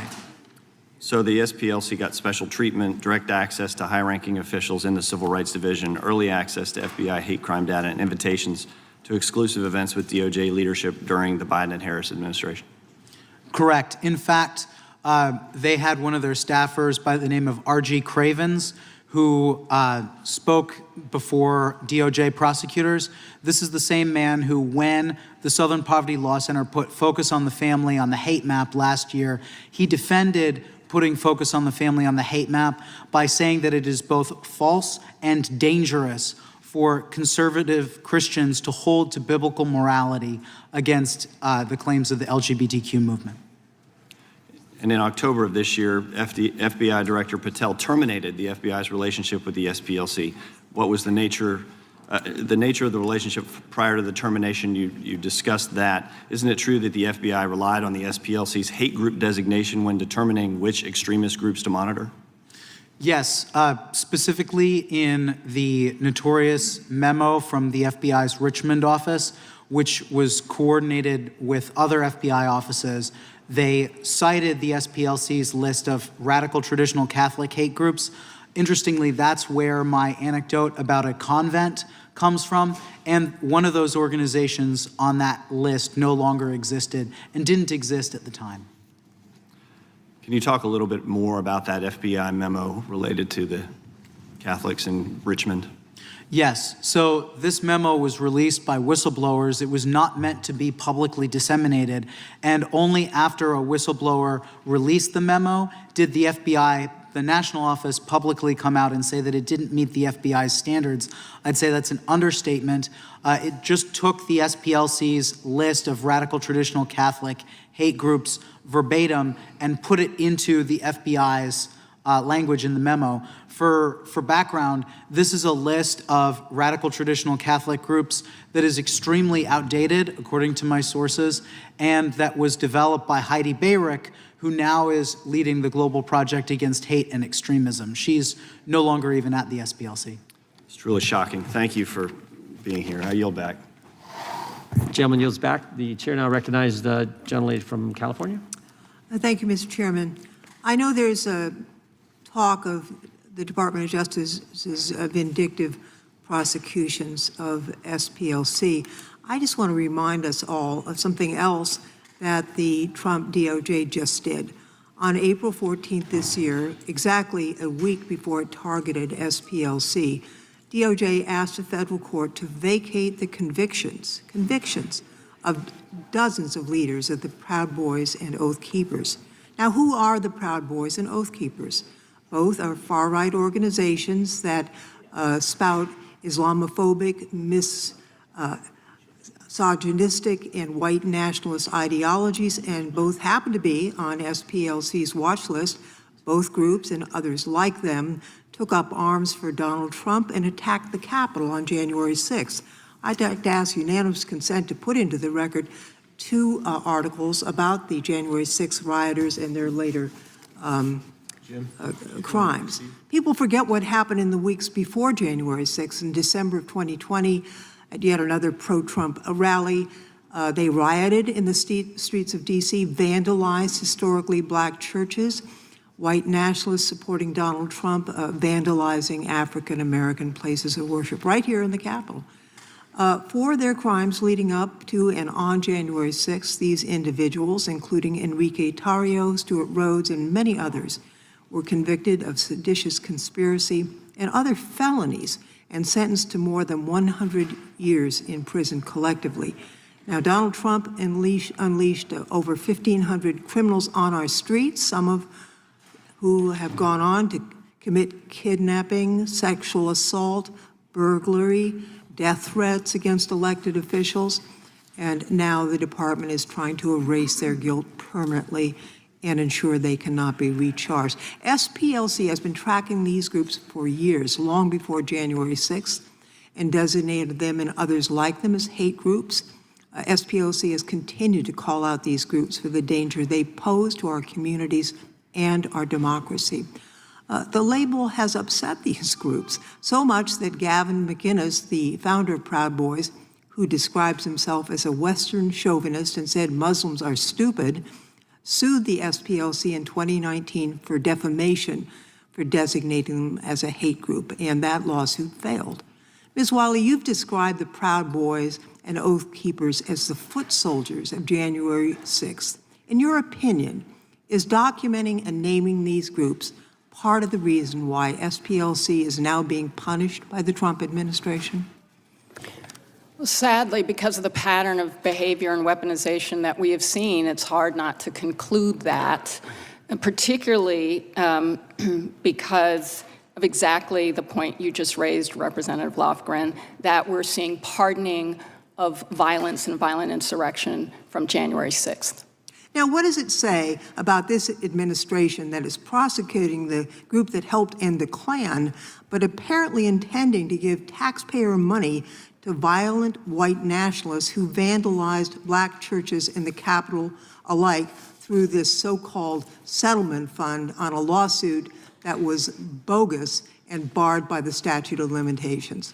That's what this administration is. Donald Trump rewarding his foot soldiers for assaulting and beating up law enforcement in his name to the tunes of billions of dollars, and punishing their common enemy, the organization that monitors and calls out their crime. I'd like to note that this isn't about just coddling the criminals who tried to overthrow the government and who attacked police officers viciously, and I would add, were convicted in courts of law by juries of their peers, as the Constitution provides, but also an effort, perhaps, to make sure that when a call goes out to violent extremists to overturn the government, to attack violently the government again, that those extremists will know a couple of things. One, that the president will pardon them for their crimes. And two, that the president will reward them monetarily with taxpayer dollars for their violence and for their treason. With that, Mr. Chairman, I yield back. Gentlelady yields back. Before recognizing the gentleman from North Carolina, I do have to step out for a minute. I want to just tell our witnesses that we'll be back shortly, and I do think we have votes at 12 or 12:30, so there may be a little break. And I should have mentioned at the outset, if any of you need a break at any time, you know, you've been there almost 2 hours. I've stepped out a few times. So if you need a break, just please let us know. Real quick, you see? Yes, Mr. Chairman, I have a series of letters from Moms for Liberty. Quickly, yes. Tina Deskovich, Julie Mock, and then a whole series of additional letters from Moms for Liberty. Then I also have— Without objection. Thank Wonderful. you. Southern Poverty Law Center, education materials surprisingly common in red states. Without objection. Arizona School Resource directed teachers to condemn Moms for Liberty, Turning Point USA in their class. Without objection. SPLC curriculum in K-12 Learning for Justice. Without objection. SPLC curriculum in Arizona document. Okay. Additionally, federal grand jury charges Southern Poverty Law Center for wire fraud, false statements, and conspiracy to commit money laundering. Without objection. Southern Poverty Law Center is a scam, not an arbiter of justice. Without objection. The SPLC is a hedge fund with a dumb anti-racism newsletter. Without objection. Exposing the SPLC and celebrating their future demise. Without objection. Biden DOJ was in cahoots with SPLC as it funded extremist groups. Without objection. SPLC's wealth raises questions despite controversial activities. Without objection. A 990 filed in October of 2024 by SPLC. Objection. And America First Legal reveals explosive documents exposing Biden Department of Justice's partnership and coordinated campaign with the Southern Poverty Law Center to weaponize civil rights enforcement. Objection. Thank you, Mr. Chairman. Gentleman from North Carolina, Mr. Harris, is recognized for 5 minutes. Mr. Chairman, I'd also like to submit into the record a letter from Awake, Illinois to the House Judiciary Committee. Without objection. Thank you, Mr. Chairman. I'm so grateful for all you witnesses for being here today, and I want to take just a few moments to talk about the shooting that took place at Family Research Council's headquarters in 2012. That obviously hits home for me because I have followed and admired the great work of FRC as both a pastor involved for a number of years and now as a member of Congress. In 2010, the SPLC, as we've talked about today, designated Family Research Council as an anti-LGBTQ hate group and placed it on its so-called hate map. And as I stated in our hearing last regarding the SPLC, there's nothing hateful about the Family Research Council. Family Research Council is a pro-family, pro-life group that promotes the Christian values held by many, many Americans. But that didn't stop the SPLC from placing FRC on this map. What was clearly a politically motivated designation was intended to harm FRC, and it had dire consequences. We mentioned it today. On August 15, 2012, Floyd Lee Corkins II entered Family Research Council's headquarters in Washington, D.C. and opened fire. It was FRC security guard Leo Johnson who heroically tackled Corkins to the ground and wrestled the gun out of his hand despite being shot in the arm. And thankfully, no one was killed, and Corkins was sent to prison for a period of time. However, I want to bring attention today to what Corkins told the police, which we happen to have on video right here. And I would call your attention to Corkins' video. Now, how did you, this building, this organization, how did you find it? Or did you look it up online, or how did you know what to do? Southern Poverty Law lists anti-gay groups. I found them online. Okay. A little bit of research, went to their website and stuff like that. Okay. I did a little bit of research, and guess where he landed? There's no speculation here, you know? There's no need for interpretation at this. The convicted shooter specifically cited SPLC as his source for finding out about Family Research Council. Speaks for itself. Mr. Perkins, what was your immediate reaction when you found out that the shooter learned about FRC through this SPLC hate map? Congressman Harris, I actually anticipated that was the case. In fact, the day after, before the FBI acknowledged it, I stood before dozens of TV cameras on the street in front of FRC and said that FRC may not have pulled the trigger, but they inspired the gunman. I was mocked by the media, but then the testimony, the confession came out. And I asked at that point, SPLC take down Christian groups from this list. They didn't, and the consequences have been in 2017, one of your colleagues, one of my former colleagues, Steve Scalise, was shot. He was targeted by the SPLC. And then, of course, last year, Charlie Kirk, who also was targeted by SPLC, was assassinated. So there is culpability in knowing that this list, this ideological labeling leads to violence. No doubt. And as of yesterday, when I looked up FRC on SPLC's hate map, your organization is still listed despite this attack in 2012. So what impact has this continued designation has it had on the organization and your staff? Well, fortunately, we were large enough that we could sustain SPLC and their blood money that they've been raising to target conservative groups. It has hurt us. We spent $6 million just to enhance our security. It's funny, they're crying now that they're getting their own medicine, that Fidelity is not giving money to them. How about the thousands of conservative groups that were denied donor-driven funds because SPLC's labeling? Is there fairness in that? I think not. And I will say, this may seem like a silly question, but following the 2012 attack on your headquarters, Did SPLC ever reach out to apologize? No. Well, I think it's disgraceful that FRC has put such a hate map to begin with in place.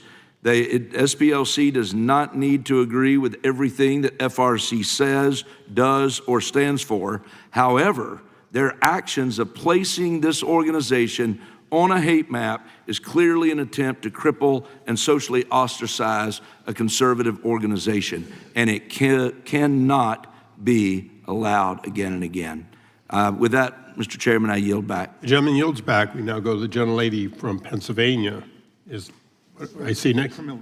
Okay. Then the gentlelady from Washington. I'm looking and seeing you came back, so we're thrilled to have you with us. The gentlelady is recognized for 5 minutes. Thank you so much, Mr. Chairman. It is really a rich irony that Republicans want to argue that Donald Trump or this DOJ care about stopping hate, and that's why they're going after the Southern Poverty Law Center.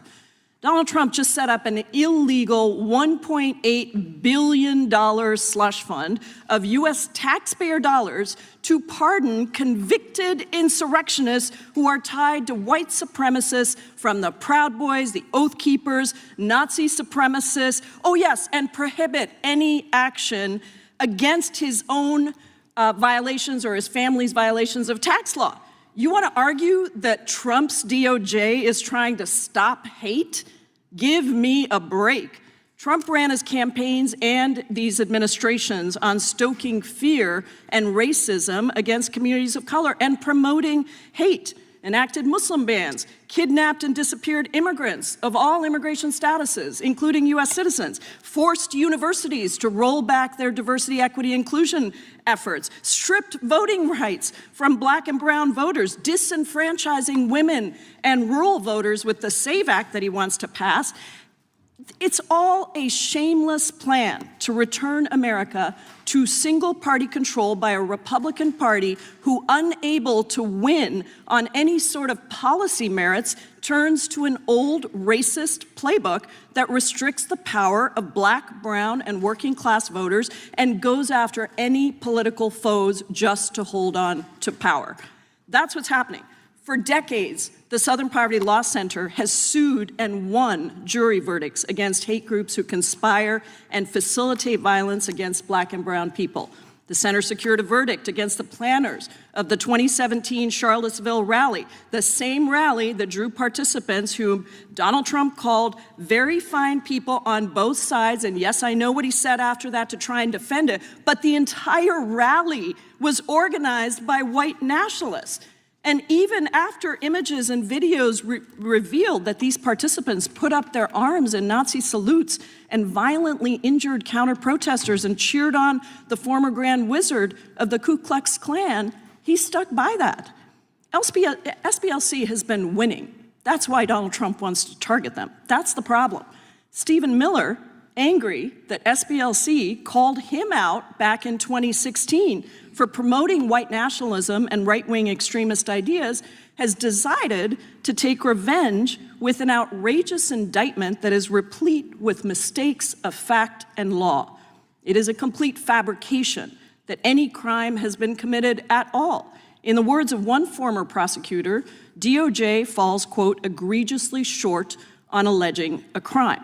So, Ms. Wiley, the indictment and this entire hearing is premised on the theory that SPLC somehow manufactured hate by paying confidential informants. So I want to set the record straight about these informants. Based on what we know from public reporting, did one of the center's informants produce information that successfully prevented a white supremacist group's planned terrorist attacks against a synagogue and gay bar in Las Vegas?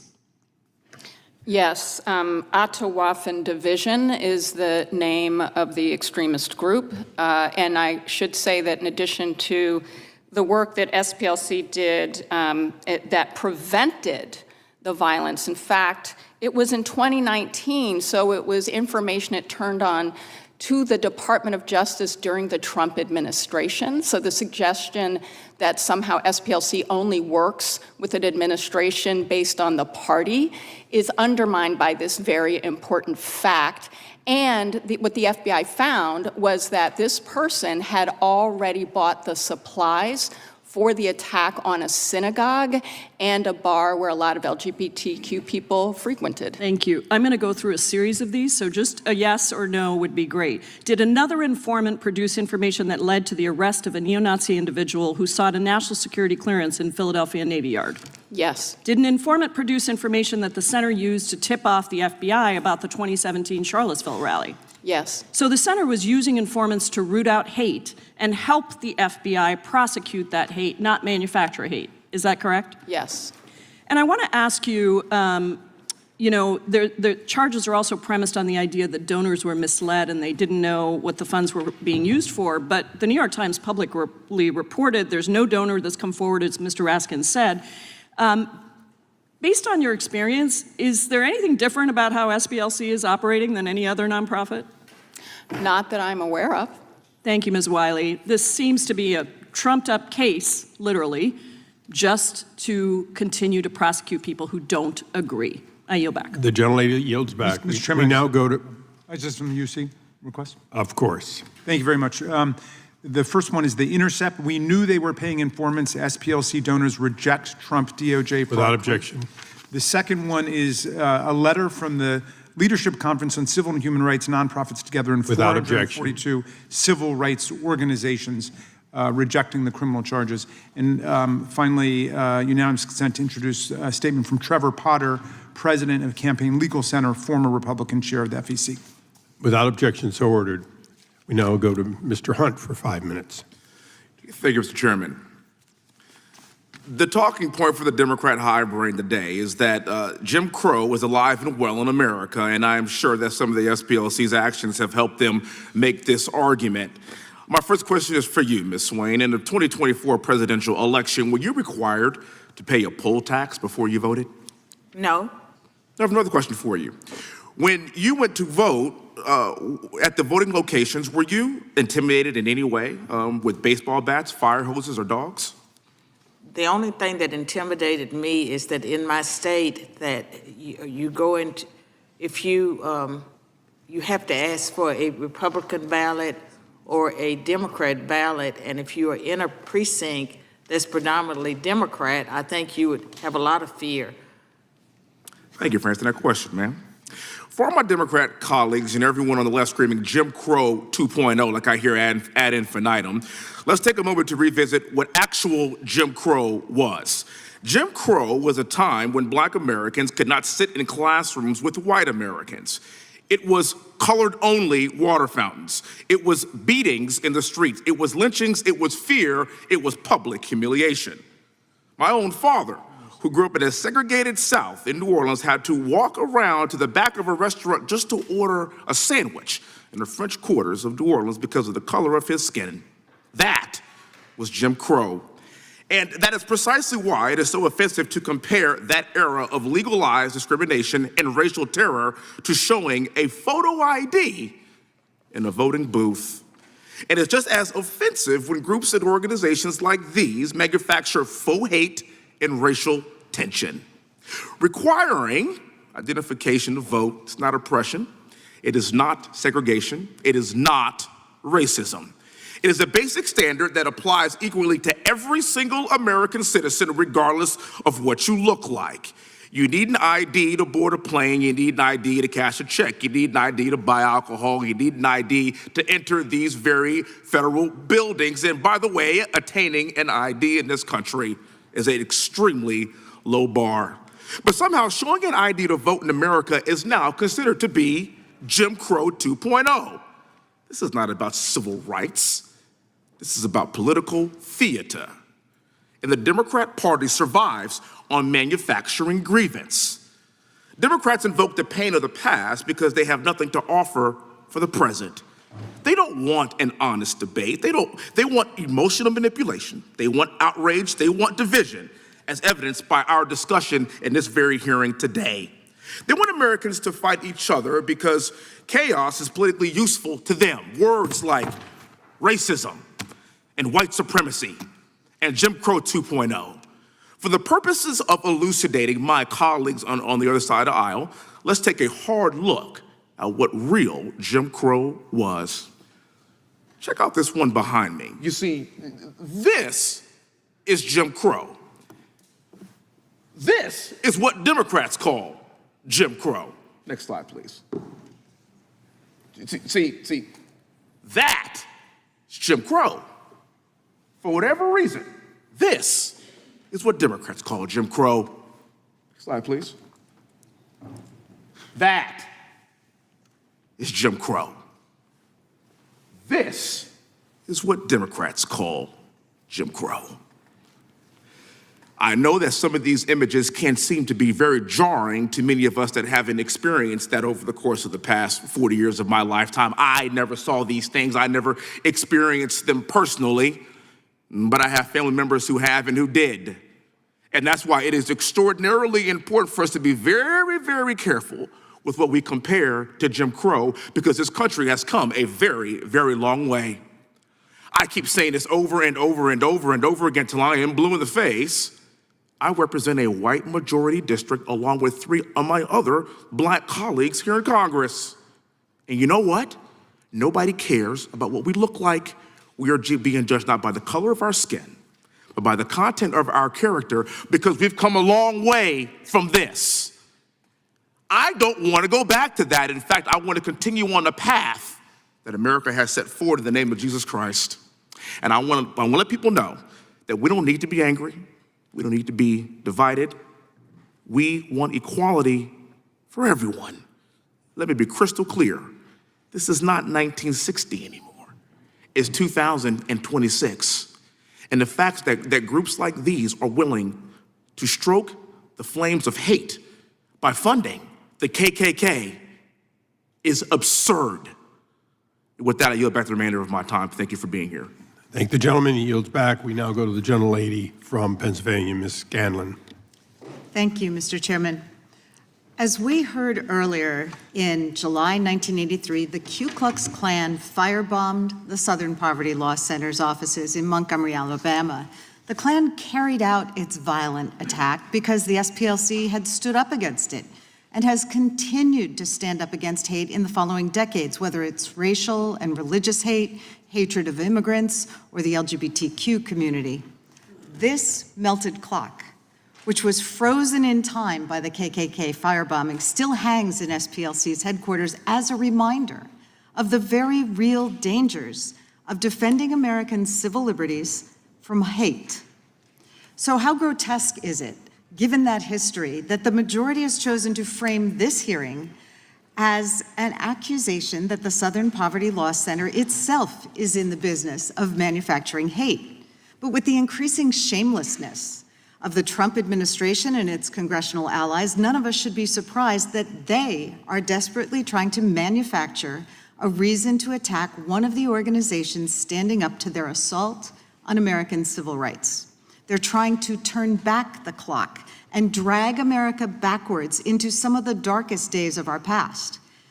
What has changed is not the Southern Poverty Law Center, but the way that this administration, with its embrace of white nationalist rhetoric and groups, has decided to rewrite facts and history.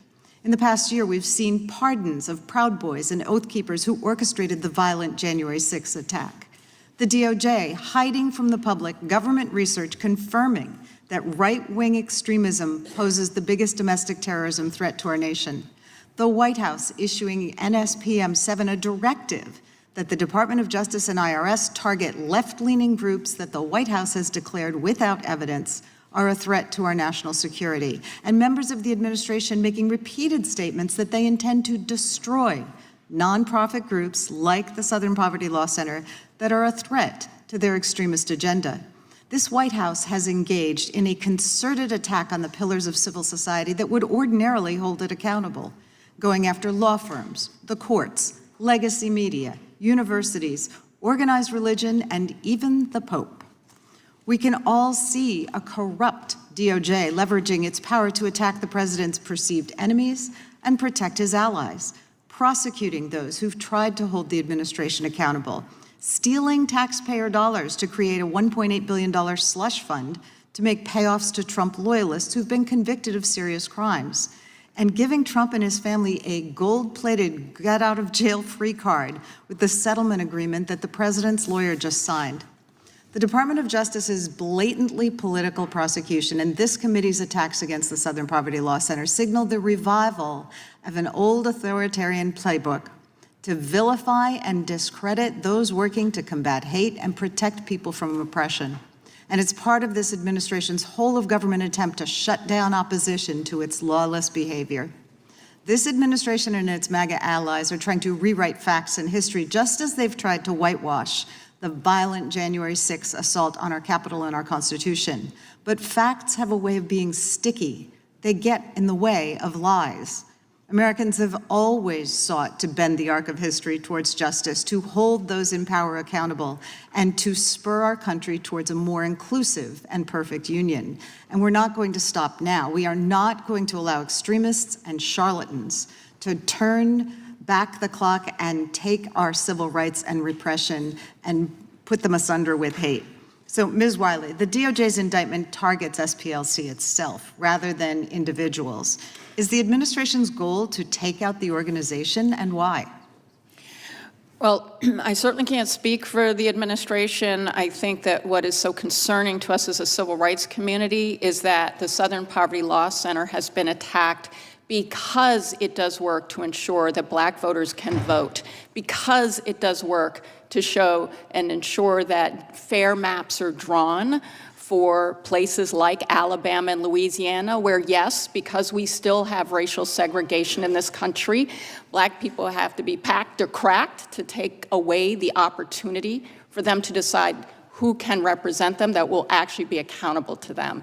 These are incredibly important for civil rights, but it's also incredibly important for people's ability to have voice and power, including to dissent and disagree with the policies of this administration.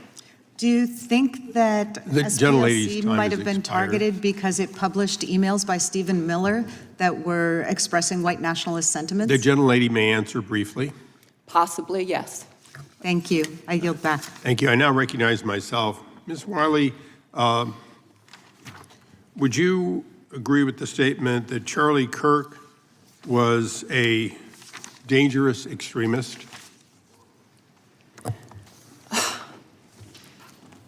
I can't answer the question that way. I can certainly say that statements that I am aware of that Mr. Kirk made were ones that I would consider to be dangerous. And would those be the ones that he took directly from the Bible repeatedly? I'm referring to the ones that he made about Black women and Black communities, the stereotyping that stereotyped a whole group of people. So you would put him on a list of dangerous people that should, as the Southern Poverty Center did. I don't designate groups. I'm just. Well, you've had answering your opinions on question. everything the Democrats asked for. I just thought you might have an opinion on that. I shared my opinion about some of the things I heard he said, yes. Okay. Would you agree that a group could be good, have a great mission, do a lot of good things, but also commit crimes? Well, I mean, anything is possible. I think what we're talking about today is a that was kind of a yes or no, but it's a specific organization we're talking about, though, which is Southern Poverty Law Center. so your opinion is they can't commit crimes because they do good? My opinion is that we see a prosecution where we know that the Southern Poverty Law Center offered evidence and is asking for accountability about whether that exculpatory evidence was shown to a grand jury. That should concern all Americans. Okay, Mr. O'Neill, I'll ask you essentially the same question. Would you say that Southern Poverty Law Center does some good work, at least historically? Yes. And having looked at the evidence, would you say that it appears to be overwhelmingly evidence of criminal activity? I would direct audiences to page 10 of the indictment, where there's a direct quote from an employee saying, "I certify that I am the sole owner of the above named proprietorship." This is a statement to a bank in December of 2016. and then the statement from then Chief Executive Officer of the SPLC, Margaret Wong, who said that the accounts below listed were opened for the benefit of the Southern Poverty Law Center operations and operated under the center's authority. Okay, so what you have is actual evidence of bank fraud. I'd say it's black and white. Okay. So long as the quotes from the indictment are accurate, I have not seen. Well, people will go to jail if those, if it turns out that, that in fact it was true, but they've indicted them. So, both sides are playing high risk, but it appears as though the evidence is overwhelming. Ms. Wiley, did you ever hear of the Jewish Defense League? Are you familiar with them? I'm not familiar with them. Okay. Anyone else familiar with them? You are. Mr. O'Neill, you're familiar with them. They go back to the days of New York City and going after basically white supremacist groups, anti-Semitic groups. Yes. Would it surprise you to know that Irv Rubin and Earl Kruger both went to prison for attempting to blow up my office in 2001? I was not aware of this, but it wouldn't surprise me. Earl Kruger later died in prison. Irv died before being tried, but the other was convicted and eventually actually confessed. So I'm very sorry to hear that. Here's a group you know of. They have a history of fighting anti-Semitism, something that's been mentioned on the other side, and that obviously still exists in this country, as does racism. So you can be a good group, and yet you can have criminal activity, an activity that flies in the face of what you say you stand for. Yes. Ms. Wiley, I asked you that question for a reason. Dr. Swan here has, in fact, a history of being falsely accused, a history of being gone after. Mr. Perkins has given these examples. The other side has spent a lot of time here today trying to tell us that it's all motivated because somehow we're persecuting people in this administration. Do you have any evidence, not anecdotally that, oh, they picked them? Do you have any evidence that, in fact, Southern Poverty did not, in fact, commit these crimes? Do you have any firsthand evidence of that? Yes or no, please. Well, the Southern Poverty Law Center has a motion before the court right now which actually says that the Department of Justice admitted that they knew that the banks knew Southern Poverty Law Center owned the accounts. That is evidence in the public record that will be tried in court. I will look forward to that in trial, and I want to thank all the witnesses today for bringing out the fact that we should, in fact, this committee should be looking at these not-for-profits and whether, in fact, they have deviated from their mission. And with that, we have, you have another? Just a couple you see, yeah. This gentleman's recognized. Thank you kindly, Mr. Chairman. The Guardian, U.S. lawmakers say DOJ rushed Southern Poverty Law Center indictment citing whistleblowers. Without objection. Without objection. House Judiciary Democrats letter read the targeting of Southern Poverty Law Center to Deputy Attorney General Akash Singh. Without objection. And that's it for now. Thank you. We now go to gentlelady from Georgia for 5 minutes. Thank you, Mr. Chairman. Thank you for our witnesses being here today. My father was the president of the Illinois chapter of the NAACP for many, many years. As a child, I learned how to fight for my rights before I even learned how to walk. I marched in protests, sat in meetings, and helped to organize. I want everyone in this room to understand what is happening right now. The Republican Party has launched an all-out assault against civil rights organizations founded to ensure the end of Jim Crow. But that's just one part of this strategy. 3 weeks ago, the Supreme Court gutted Section 2 of the Voting Rights Act in Louisiana versus Calais, saying that, and I'm going to quote, race-neutral considerations, that it could employ race-neutral considerations, end quote, in redistricting. And within days, Southern legislatures, they rushed to wipe out Black representation in Congress. Tennessee called an emergency session to repeal its own law against mid-decade redistricting. It then splintered Memphis, a city that is 60% Black, into 3 districts to dilute the voices of the black voters there. The state's black legislators protested, and in response, the speaker stripped every single one of them of their committee assignments. Tennessee is not alone in silencing black voices. Alabama moved to reinstate maps a court previously struck down for intentional racial discrimination. Florida passed new racially gerrymandered maps, and we're waiting in my home state of Georgia to see what happens with us on June 17th. Ms. Wiley, and you can just answer yes or no, have you ever seen 5 states move simultaneously to dismantle black representation in Congress in such a very rapid, short time? No. And while this administration demands attacks on black Americans' voices with phone calls to governors, it is fighting hard for the right-wing extremist groups who stormed the Capitol on January 6th. Groups whose members are not all white supremacists, but doesn't seem to mind white supremacists. Trump's DOJ has given $1.8 billion of a slush fund taken from taxpayers to pay off the 1,600 right-wing rioters who tried to steal the election for him. That's $1 million for each rioter, with $100 million left over. Ms. Wiley, what message does this send to the country that this administration is prosecuting the organization that takes down white supremacists while stealing taxpayer money to give to white supremacists? I wish I had a word, and I don't have a word for that, except to say that the American public should be outraged. Southern states are tripping over themselves to eliminate black representation in Congress.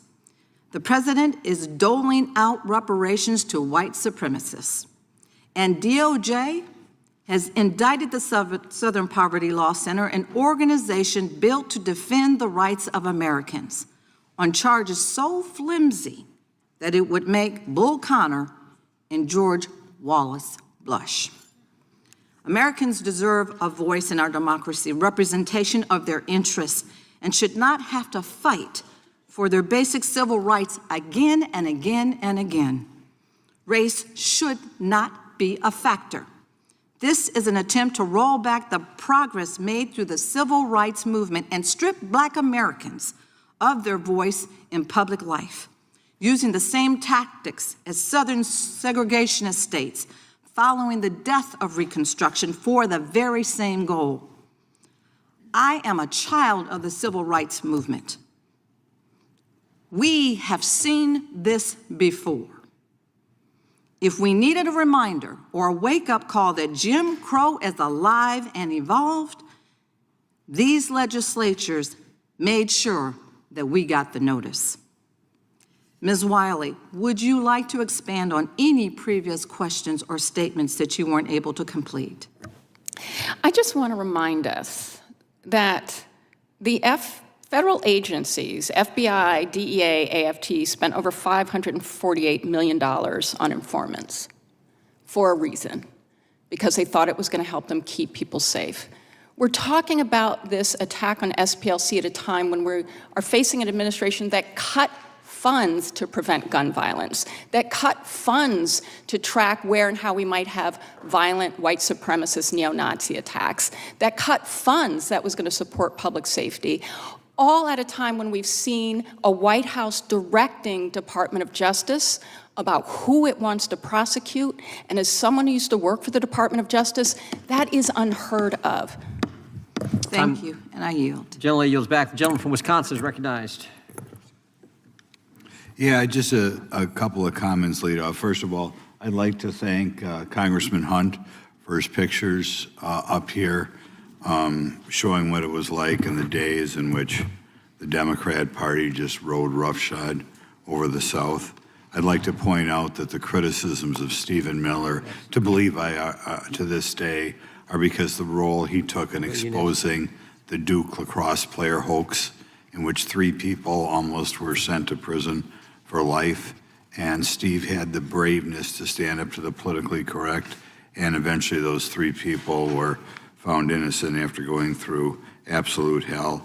I also want to point out a book by Christopher Rufo called America's Culture Revolution, How the Radical Left Conquered Everything.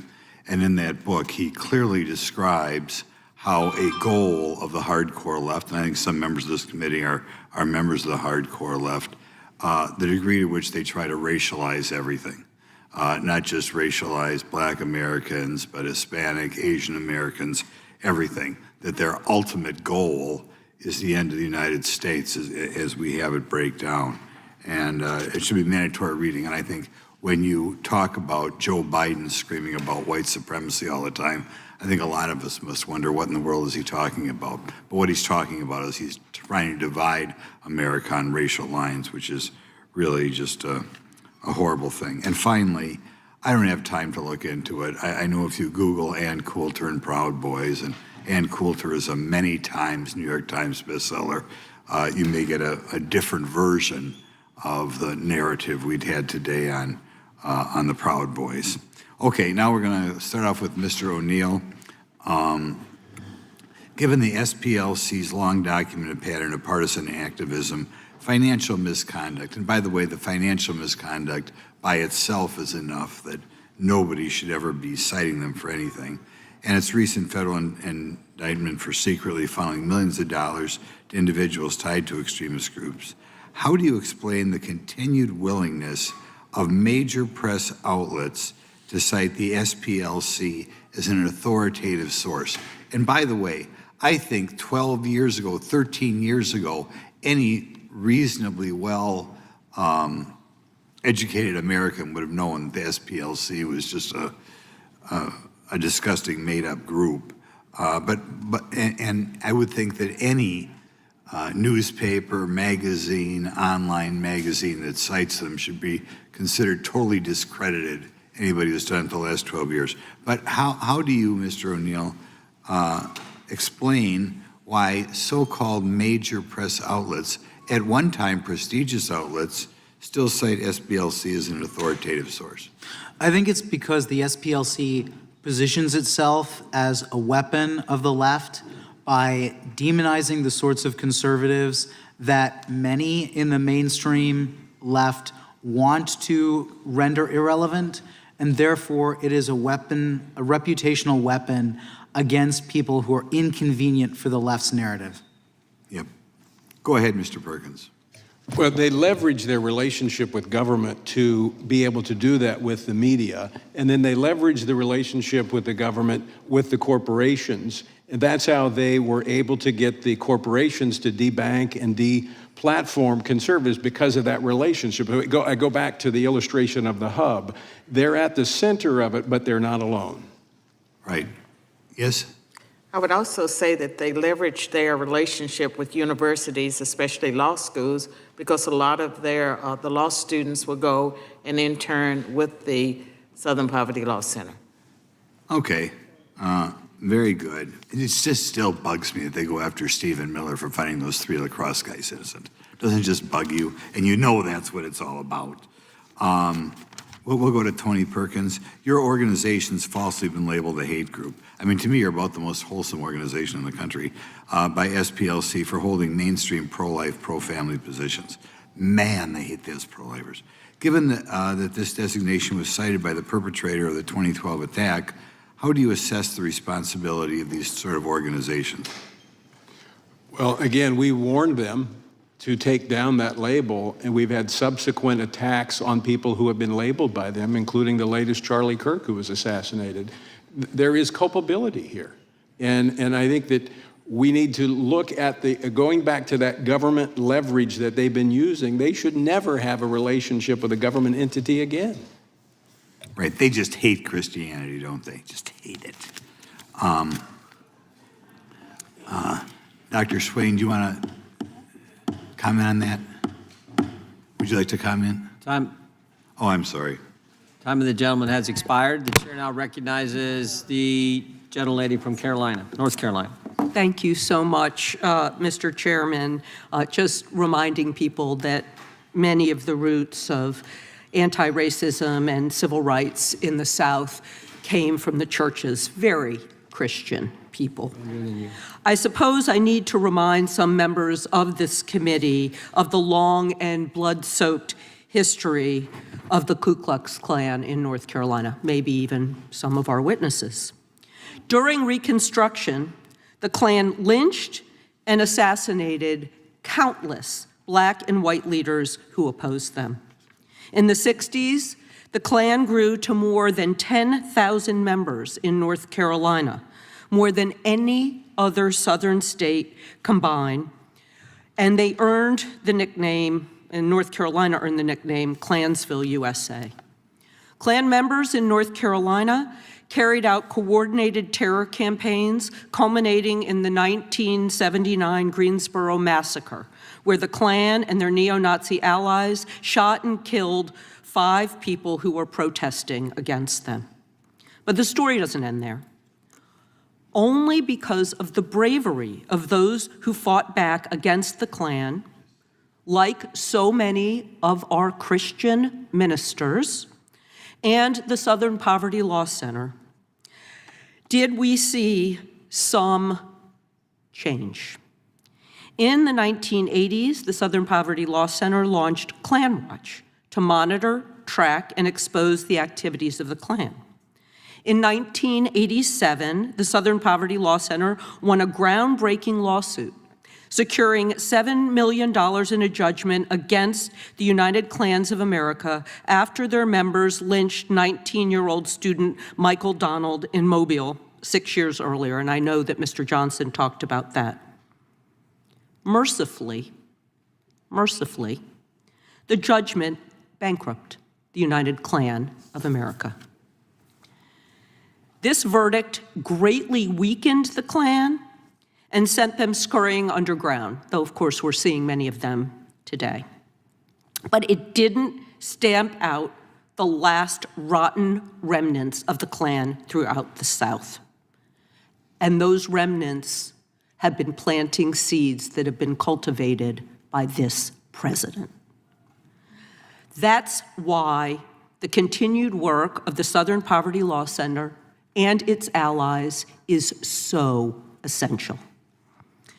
Now, Ms. Wiley, is paying for informants to disrupt a violent white supremacist organization like the Klan the same thing as supporting these groups? No, and that's why I was citing the FBI's own use of informants.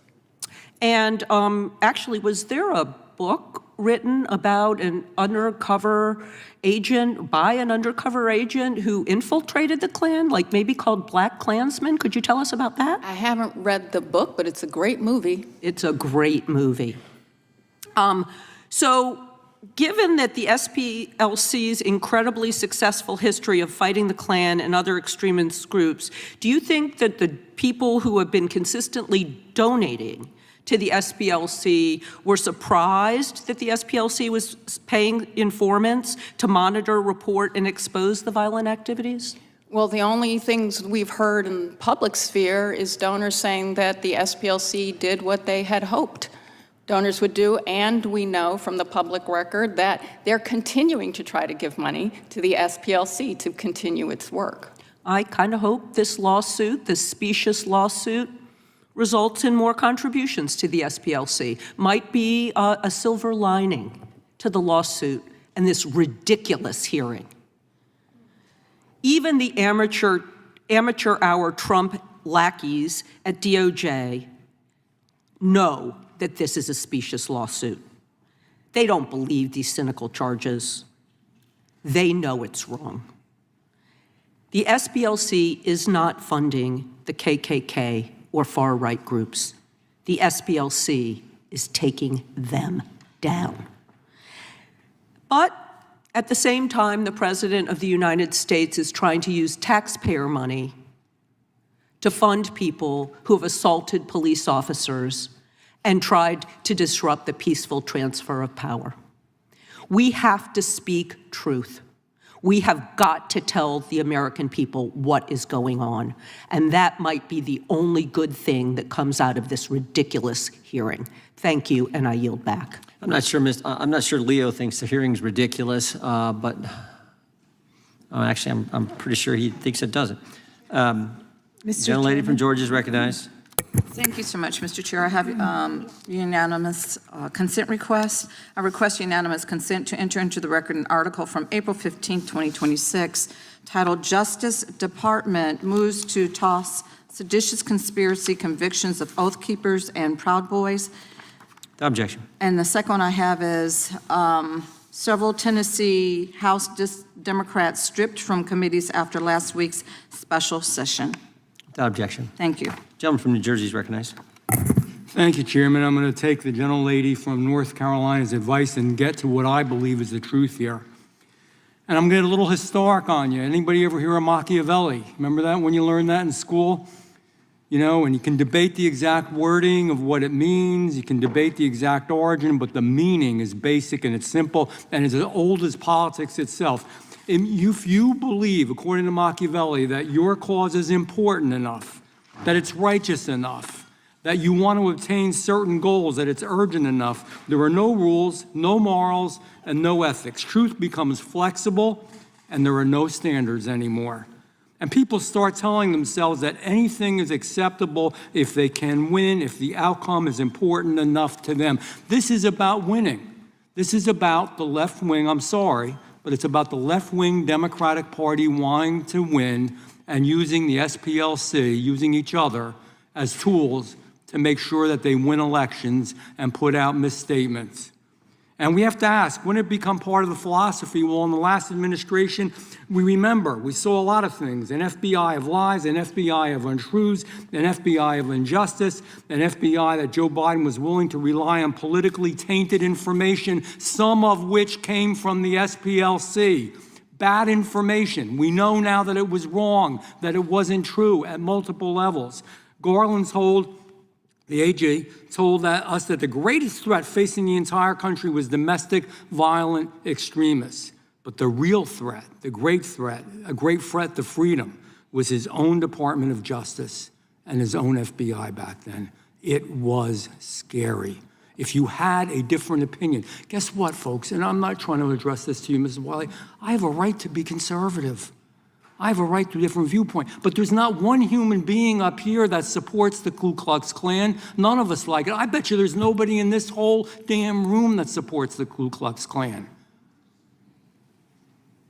Catholics saw the clearest example of this. It was hateful. It was hurtful. They went after Roman Catholic churches. They were going to have undercover agents. Thank God we found the information. It would have been going on. They went after Hindus in my own state of New Jersey.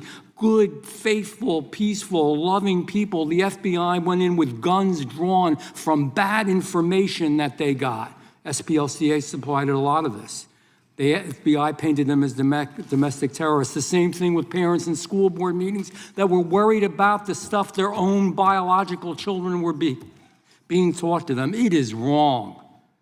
Catholics aren't extremists. Concerned parents aren't extremists. Hindus aren't extremists, but we've seen the pattern before over and over again. We saw it in the abuse of FISA. We saw it when, by the way, tax dollars, questionable sources, FBI, Igor Danchenko, remember that? Hundreds of thousands of dollars paid to him for bad information. We also got bad information from the Southern Poverty Law Center, all for politics to go after Republicans. That's the elephant in the room. That's what people don't want to talk about, but that's the real deal. If you were conservative, and no, Charlie Kirk was not a terrorist. If you just sat and listened to what he said, you might not agree with it. He was just a very faithful, conservative person. It's his right.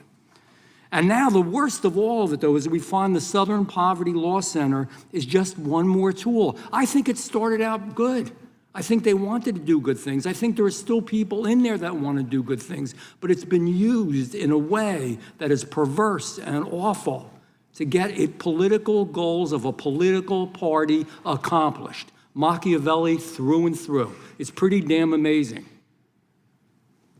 People donated money believing they were helping good causes, helping vulnerable people, and in the beginning they were. Nobody wants racism. Nobody up here in this room wants racism. Nobody wants to hurt anybody. Nobody wants to hate anybody. But the Southern Poverty Law Center and the work that they've done in recent times has actually caused more hate, more hurt. and more problems. They gave money to the KKK. I don't give a how you approach it, what you say about it, it's a bad thing. I just got some real quick questions because I know I'm running out of time. Mr. Perkins, should the Southern Poverty Law Center have had such a high level of influence in federal agencies? No. No. Mr. O'Neill? No. In fact, with the FBI memo, the SPLC has suggested that the Catechism of the Catholic Church is itself a hateful document. It's unbelievable. I'm a Roman Catholic. I resent that, Ms. Wiley. I'm not a hateful person. I would never hurt anybody. I resent that. And so do a lot of Catholics, and so do a lot of people of faith. They have a right to... Mr. Chairman, if we're going to run over time, No. can we talk about the president's attack on the Pope? How does an organization... Is that part of your presentation? Last question, then I'm done. And very How does an lenient with organization time, and maintain gentleman credibility... from New Jersey controls the time. as Gentleman an can authority ask his on last question. I'm losing my time here, but how does an organization maintain credibility as an authority on extremism if there's serious concerns being raised about its own extremism, its own judgment, and its own activities? Real quick, Mr. O'Neill, Mr. Perkins. And Dr. Swain, how about you go? I can say that that by 2009, they had already deviated and started targeting conservatives. And I would say that they were so effective at eliminating hate groups that they had to find new people to label new organizations. That's the problem. You're right. Go back to your original mission. Mr. I have a Perkins? few UCs. Okay. We'll do UCs then, I think. Mr. Chairman, point of order, just so we're clear, that was 1 minute over as we move into Ms. Balance We've time. been very lenient with the time. I just want to make sure we're doing it equally, that's all. Equal rights, that's all. Moving to UCs from Mr. Van Drew, UCs from the I have a gentlelady from UC, Pennsylvania, April and then we're 20 actually going to go vote, and then we'll come back once votes are completed. Gentleman from New Jersey, UC. I have a UC from Moms for Liberty, and it is entitled "The Justice Department Announced Indictment Against Southern Poverty Law Center." A UC from Tyler O'Neill on 2026, Democrats beclown themselves by defending SPLC. Objection. Another one from Mr. O'Neill. However bad you think Biden's DOJ was, new documents show it was even worse. Thank you, Chairman. Gentleman yields back. Gentlelady from Pennsylvania is recognized. Thank you, Mr. Chairman. I have a unanimous consent request to introduce an article from The Hill dated September 17th, 2025. DOJ quietly removes studies showing right-wing attacks outpace those by the left. Objection. An article from the Washington Post, November 13, 2019, leaked Stephen Miller emails show Trump's point man on immigration promoted white nationalism, SPLC reports. Without objection. White House issued the National Security Presidential Memorandum 7 in September 2025. Without objection. And an article from the New Republic, April 2026, the Justice Department sides with the Ku Klux Klan. Without objection. And I have two here. Massacre at Pittsburgh Synagogue tied to anti-refugee sentiment. And Objection. Buffalo Shooters Manifesto promotes great replacement theory anti-Semitism. Without objection. Can I go? The committee will be in recess for a short period of time. The reason we have to leave now is I do know that there's one 15-minute vote, and then the next 5 votes I think are 2-minute votes. I don't want to miss that. So we're gonna recess. There's some lunch for you in the back, and then we'll be back as quick as we can. Committee stands in recess.